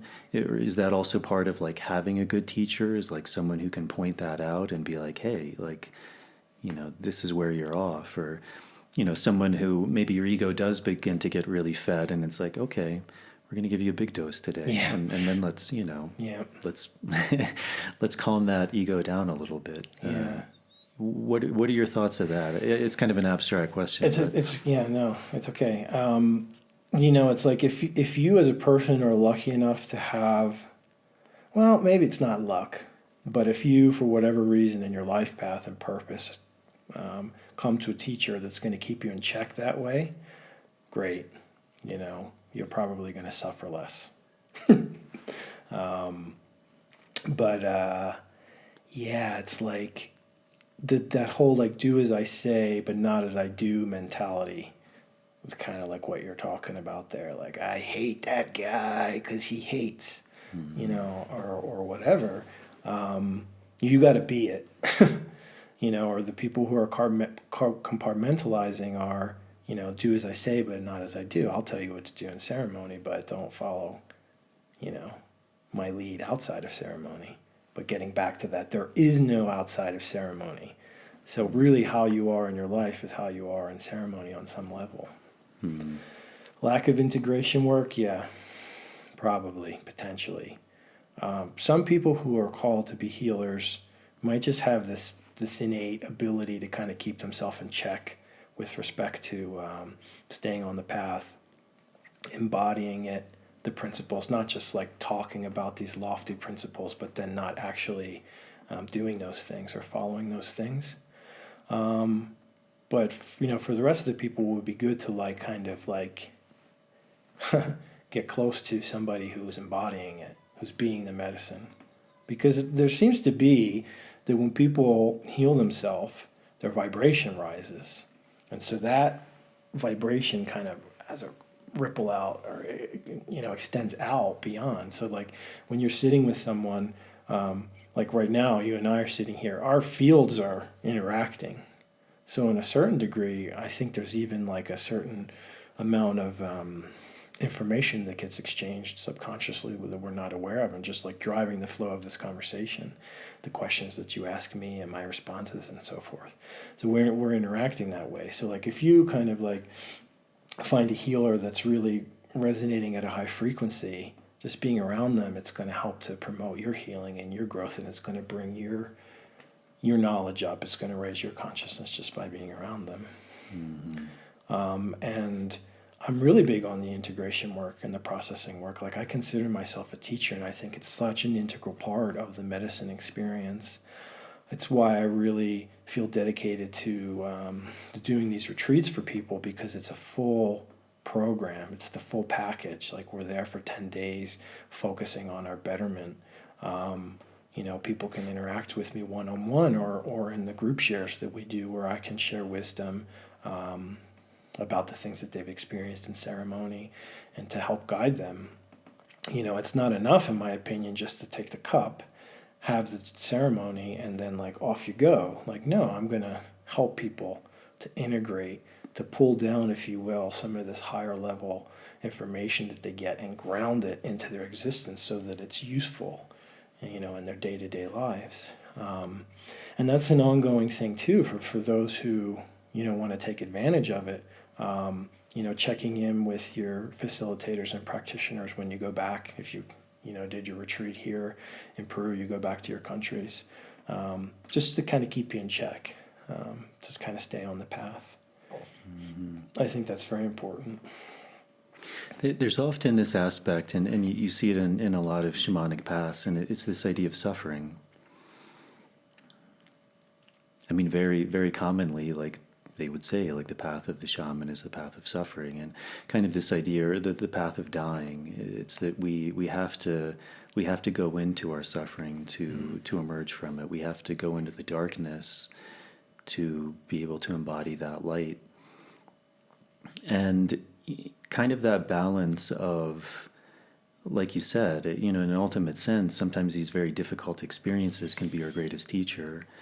And do you think maybe some of that, maybe pitfall too, is this idea? Because, even if one is practicing, I mean, anything, like again, going back to the martial arts analogy, but, just because I become a black belt, that's just the beginning of a whole nother journey. And so, continuing to push ourselves. And it seems like something these plant medicines are doing, as you said, is it's like lifting this veil. And, often that's very uncomfortable. and that can really shake things up. Yeah. And so this idea of I think so much of our lives, and it's this interesting balance. Like even in this house, I just got these tapestries and this rug. And why? Because it brings some comfort. Like, I mean, it's at least to me, it's aesthetically pleasing. But, it's like these little things that make life more comfortable. And that's beautiful. That's essential. And yet also what a lot of these paths seem to be pointing towards is like there's times where we need to go out into nature on the mountain and spend 5 days, which isn't going to be comfortable. Like there's no roof over our head. These things that we really take for granted. I mean, it was one of the things like when I was in the jungle that I really understood that phrase, like to have a roof over your head, because the roofs were made out of, like a palm leaf, and sometimes they get holes in them, an animal burrows, and it's right over your bed. And at that moment, you don't have a roof over your head. You're getting rained on, and that's not comfortable. Yeah. But this idea of, it seems like a big part of this path is going into the discomfort, like putting ourselves in situations that aren't comfortable, because it is in those moments where we do have to, in a sense, find that internal peace, that internal, okay, well, I'm very much out of my comfort zone now. And yet through that, which is not easy, nobody wants to necessarily sign up for that unless there's kind of, they know on a deeper level, there's something waiting for them on the other end of that. But again, it seems to be such a common theme of this idea of like discomfort, even the dieta. It's this idea of isolation, no contact, maybe not eating for long periods of time, no stimulus. It's just you. And for most people, that's extremely uncomfortable. And yet it's seen as an essential component, like this idea of putting ourselves in uncomfortable positions. And it seems like so much of the culture we're coming from and living in is all about like, how do I make my life more comfortable, more easy, so that I don't have to deal with that discomfort. There's these kind of coping mechanisms to cover those up. And yet it seems like the shamanic path is saying like, that's great. And yet we need to continually, in some manner, whether that's once a year or whatever it is for you, but to put yourself in that state of dis-ease. Yeah. It seems to be that operating outside of your pure comfort zone is like where growth occurs. And I think that's talked about a lot. It seems to be, it's like, or to touch on something that you mentioned a little while ago, it's like if you want to remove yourself from pain, the only way out of the pain is through the pain. We have to address it, sit with it, experience it, observe it, whatever, feel it, talk to it, and then let it go. But the repression of pain, to avoid pain, ironically or whatever, is going to perpetuate it. So that's how, it works with plant medicine healing and shamanic healing. Like you have to go in and re-experience things, but you're re-experiencing them on the way out. You are acknowledging these things so that they can teach you and you can let go of them. And then after, then you heal that stuff. That's when the blessings come that we were talking about. But yeah, just trying to keep everything real sterile and comfy and cozy it's not really going to lead us to growth. It's like people who are on these like epic life journeys of awakening and, seeking higher consciousness and so forth. It's usually precipitated by like some sort of crisis. It's the hero's journey. It's talked about, it's uncomfortable, some sort of crisis, and especially amongst healers, like are going to have like life crisis or crises, plural, that when overcome, they're blessed and gifted with the ability to heal, like to help others heal. Like I always, I can call myself a healer, but I don't actually heal anybody in the sense that I serve as a catalyst and a guide for people to heal themselves. I can help, and we help each other. We all help each other. We're not here alone, We're doing the work by ourselves, but not alone, hopefully. Right? But everybody has the innate ability to heal. Like we don't have to tell our body and our cells to do things. You don't have to tell your heart, pump this blood, you need to beat now, and all these things. There seems to be some sort of like innate intelligence, this divine intelligence in us. So we operate at the levels that we can manipulate, you know, how best to apply our energy in the world around us to accomplish our goals and what we believe is our life purpose. And then the rest we can kind of just leave it to spirit, and we have help. Call on others when you need help.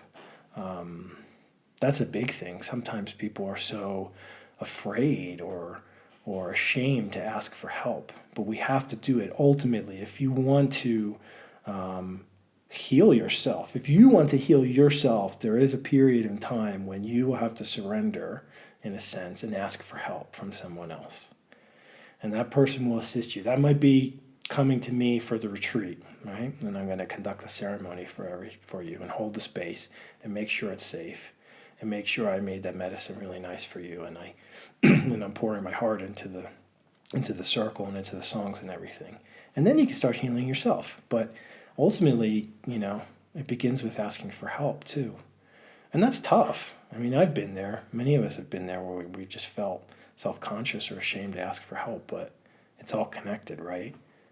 You know, maybe don't look at it. You're asking this other stranger, this separate being or entity from you, because on some level we're all connected and we're all one.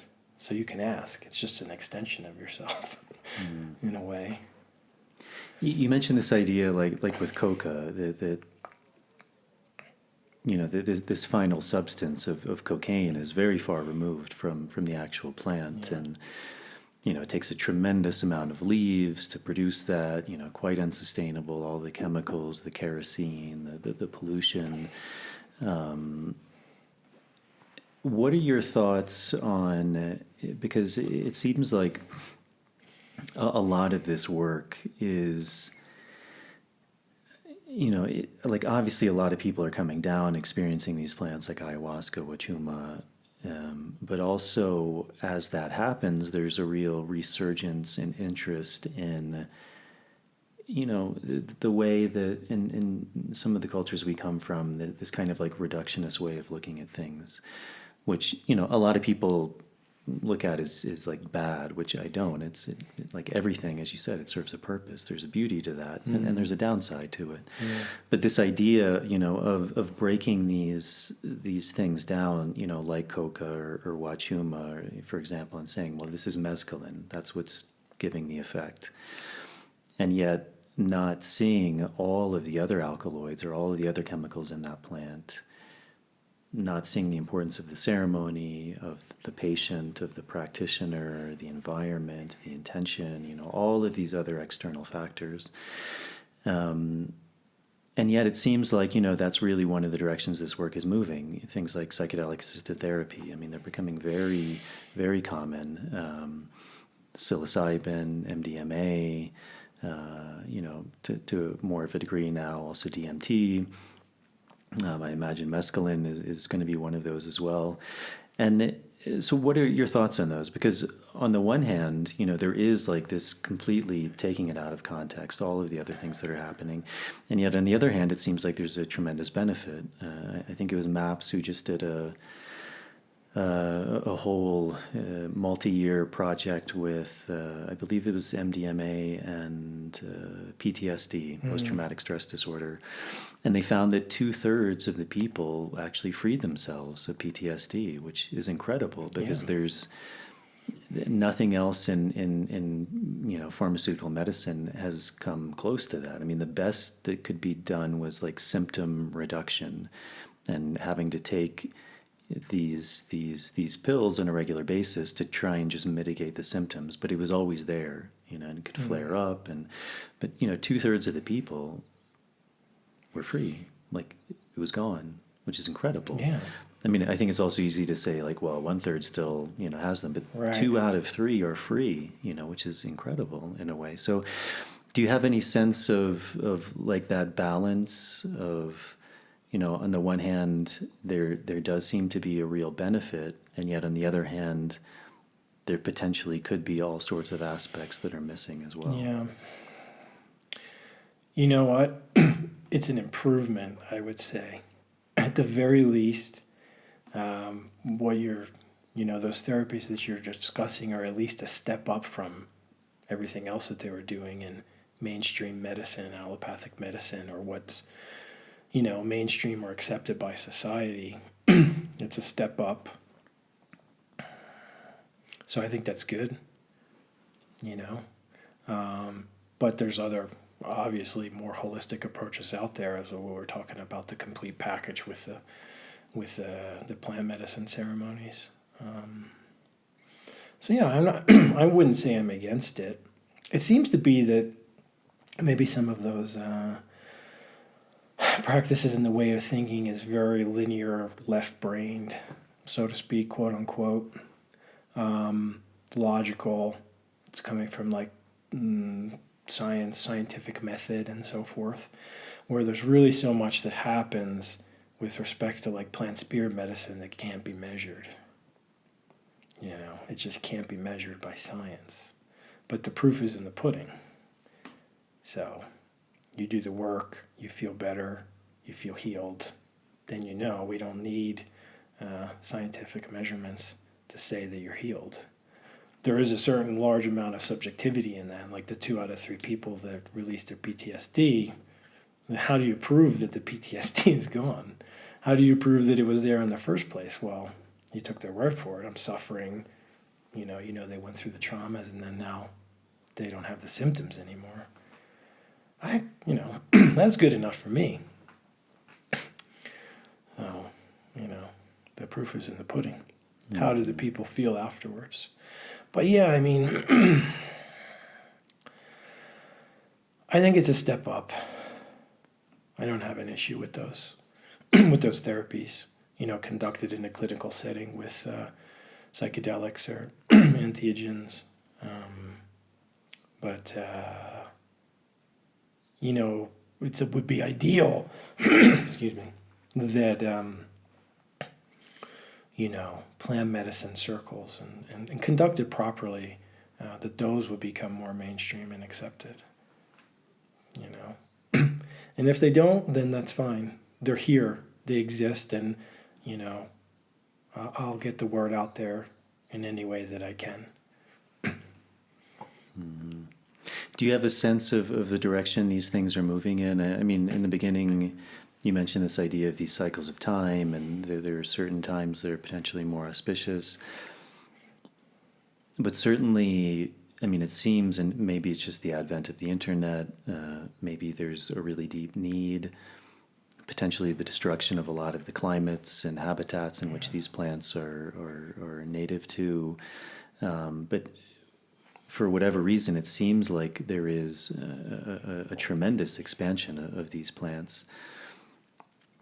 I mean, 20 years ago, if you ask someone what is ayahuasca, that would be a word that just wouldn't resonate. Yeah. And, now I would say a lot of people know what ayahuasca is. Maybe they haven't experienced it, but they've heard the word. And certainly there's many people who have experienced it. And I mean, even in kind of the legislation in a lot of these countries, we're at a time where it's like, okay, well, how do we deal with this? It seems like it's a movement that's growing kind of exponentially. So do you have any sense of the direction this is moving in, that this is something that's just going to continue to expand and will become part of people's lives, much in this way of like a hero's journey or an initiatory experience, that it's something that many people, it will just become part of their lives? Or you think there's roadblocks in the way of that, or just any thoughts on that? Yeah, I think it's gaining momentum. But I think like one of the big thing is like legalization, right?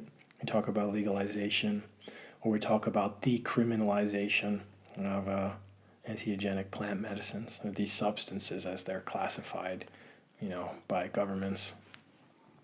So there seems to be like 2 steps forward and 1 back. So they'll legalize them, but then the government wants to swoop in and control it. Or say how it's going to be done, or like with the legalization of cannabis. So they legalize it, but then like big pharma is getting its its hands on it and wants to control it. So it's like we're moving in the right direction, but then there's like some steps back. So that's a concern of mine. I would love to see like plant medicine, entheogenic plant medicine legal everywhere, but that doesn't mean that you should be going to the store and, buying a bottle of Wachuma and then just like knocking it back and off you go. It's like we're removing all the like necessary components of the healing ritual, of the healing experience in that case. But yeah, I mean, it would be ideal and be hoped for that these things could be decriminalized. But that's one of the beauties of here in Peru, is that these traditional medicines are protected. They're revered and honored in a way, and protected. And it's not so terrible like that it's only here, because in a certain sense it takes it like makes the individual who wants to get the healing be dedicated to their own healing and growth, because it's instead of like just like driving down to the grocery store. Oh, here we go. What do I want today? Ayahuasca, mushrooms. Take this and off you go. You have to you have to be a certain level of determined and dedicated to wanting to change, to plan to do a retreat in a foreign country. So I think that's good, because it like keeps people in check. Like, I really want this, I need this. It doesn't matter what it takes for me to get it. Whereas I know that there's many circles now that are being held all over the world in other countries. And I think the experience in a number of those cases can be diluted a bit. Like, people don't have to like really sacrifice too much to get the healing. Yeah, I can go do it on this weekend, or I can go do it on that weekend, and they're not really, it's like a little bit more of a toe dip than taking the plunge. So there is, positives to it only being fully accepted and legal in a place like Peru. Not to say that people shouldn't, partake if they can have the opportunity to do so in other places. But if you really want to take the plunge, which I think is required to make any kind of significant change, it's good that you have to come here to Peru to do so. Yeah, that's one of the things I noticed working at the Temple of the Way of Light, which is a big ayahuasca center, is the workshops are always sold out, so you can only book, a few months in advance. Right. And then, there's a deposit. It's like you're already intertwined to the experience. You're literally invested in it. Yep. And then there's like all this, like, there's this time of this like preparation, like, okay, I have to clear my calendar, I have to buy a plane ticket, I have to take off work. And then there's the physical preparation, which they begin to tell you, okay, like starting to cut out these foods, certain lifestyle things. And, and then there's the whole journey, the going to Peru, going to Lima, probably having to spend a night, getting another plane, going to Iquitos, probably spending another night, like trying to find your way around completely, from most people, very different circumstances. Then this bus picks you up and they take you to this river and you have to get in this boat. And then you're walking through the jungle. And, so it is kind of in that way, it's like a big commitment, and it's even almost like part of that hero's journey in a way. It's like, just the journey to get there, it can be very profound for people. In a way. It's like it's already starting to put them out of their comfort zone. Right, and that's cathartic in itself. Yeah. And sometimes you'd be amazed by like what little components that you don't think about, like you're talking about, can be like massively cathartic for people. I have a good friend now, and she was originally my client. I also lead tours with kind of like a spiritual focus.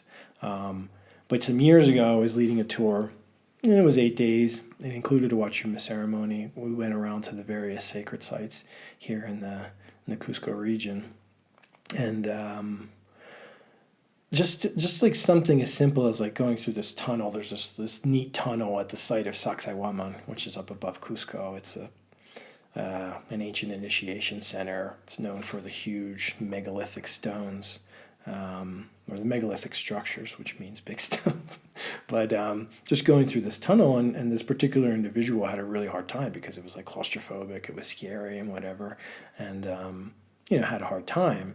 But fast forward to some months later, she writes this post on Facebook about how that was the huge moment of her healing journey, was like facing the fear and going through this tunnel, which is completely pitch black, for about 30 seconds or so as you're going through, and saying how that was like so special. It wasn't even as much the Wachuma ceremony or later her ayahuasca retreat, but just like, as we guided her through this dark tunnel. So there's like so many components to going on the healing journey beyond just simply being in the ceremony and taking the cup of medicine. So all these things that might get overlooked but can be really, life-changing for people. Do you think that's part of actually like the magic or the catalyst of some of these medicines? Is it's like they have to bypass the mind or the conditions that have got us in the place that we are in? Almost this idea of like with this woman, if she knew before that going through the tunnel was going to be her healing, she would have just gone through the tunnel, or Right. There would have been a path laid forward. And so much of this medicine, I mean, it seems like such a common experience is, people think they understand it or they know what's going to happen, and they're expecting, I'm going to see an angel, or this thing's going to come out of me, and then I'm going to be happy. And almost always it never happens the way we think it's going to happen. Right. Do you think that's just part of the inherent way these plants work, is like they have to bypass the mind that thinks that it knows, or it has to work in this, however we want to call it, realm of spirit or mystery or magic, to actually be able to like bypass that, to get beyond that, to really, as you said, like penetrate, like I forget what you use, like a fireball or something. Yeah, the heat-seeking missile. Right. Yeah, I think so, actually. It's also one of the reasons, like the mind can really be a block to accessing certain levels in the spiritual dimension with the mind, or the mind's hang-ups. So it's like I always tell people, all right, so you've decided you're going to do the plant medicine experience. You're going to have it.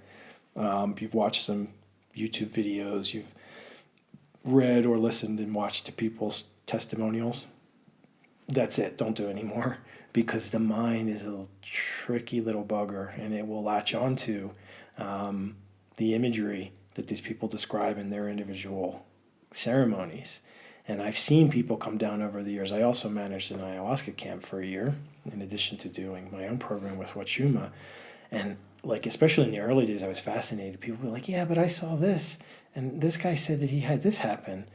And they were so fixated on that experience, and they didn't have it, that they missed all the other stuff, all the other blessings that was coming through for them.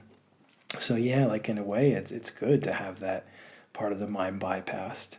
I think we can oversaturate it. The mind, and it's tricky in that way. So I don't recommend people watching too many testimonials. Once you've had enough to know that it's right for you, yeah, cool it, because what you experience in ceremony is going to be very unique and specific to you and tailored to you for what you need. It's not going to be ever exactly as other people. So. Mm-hmm.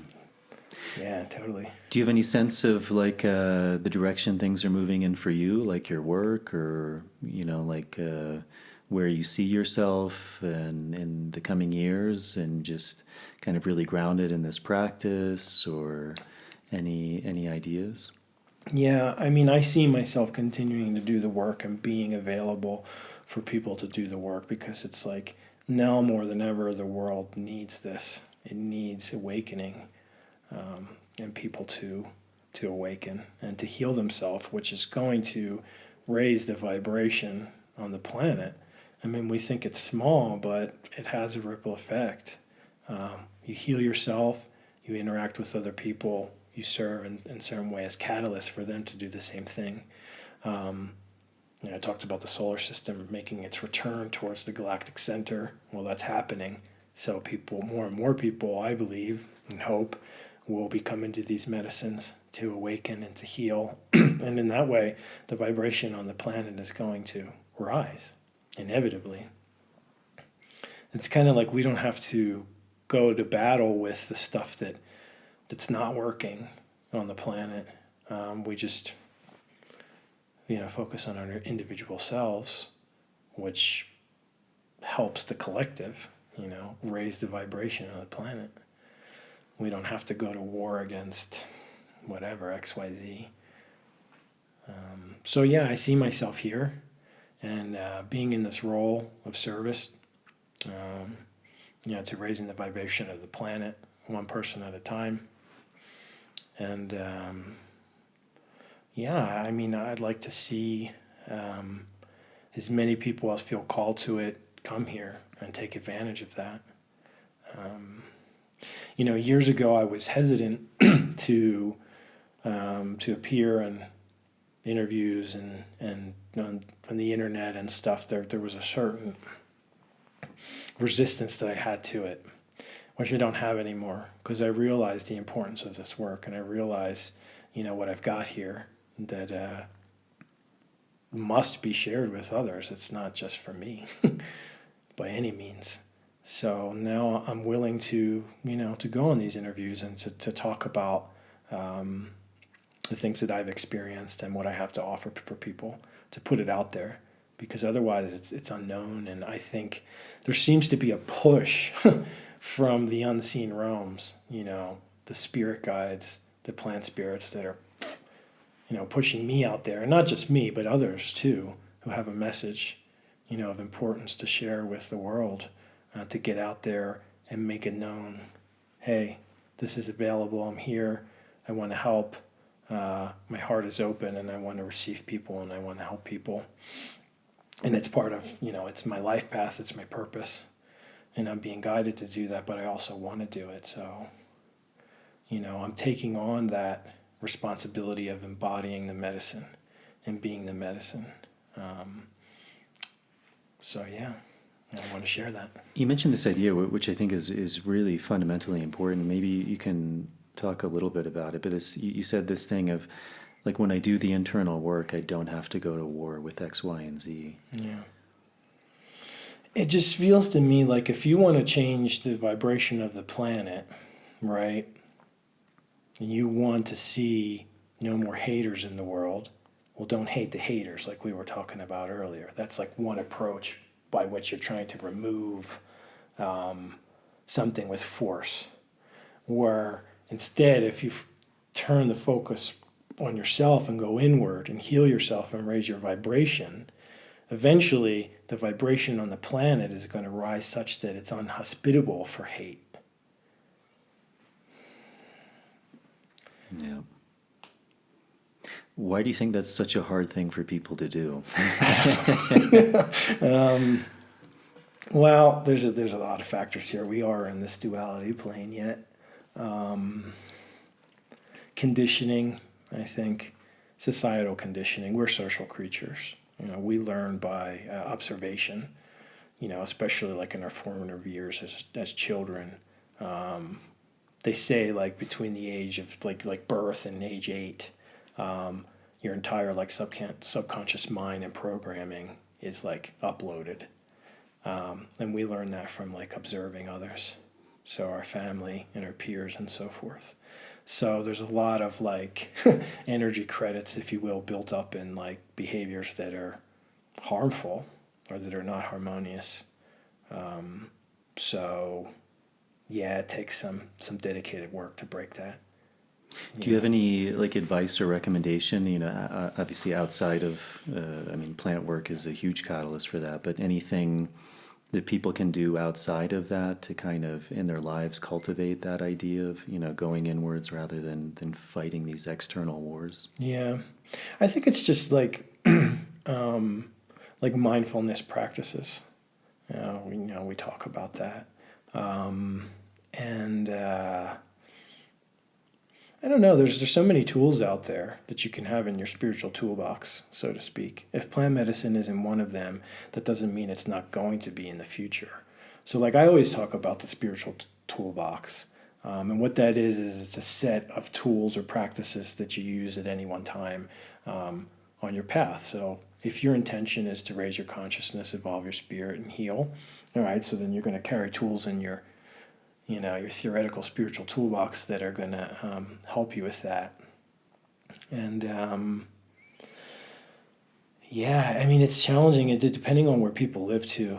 And people living in some very stagnating and oppressive societies that are not like conducive to cultivating your consciousness. Just with the insidiousness of media and foods that are toxic, and the list goes on. So, hey, ask for help if you need it. As I mentioned before, seek out the help that you need. Ultimately, I would like to see more people come to plant medicine so that they can have the awakenings and have the level of improvements that they're seeking. But I think for people who are not there yet, they're not ready yet, or just for whatever reason they can't make it happen, just know that it's kind of like a message of hope, like know that healing is out there and it can be had. So just keep the faith. I think that's really important. Just have the faith even if things outwardly seem like they're collapsing or you can't get any ground or make any improvements, but just keep the faith. Well, great, man. Is there anything, we're at 2:23:23. Interesting. But is there anything we didn't address that you'd like to talk about? No, I don't think so. Yeah.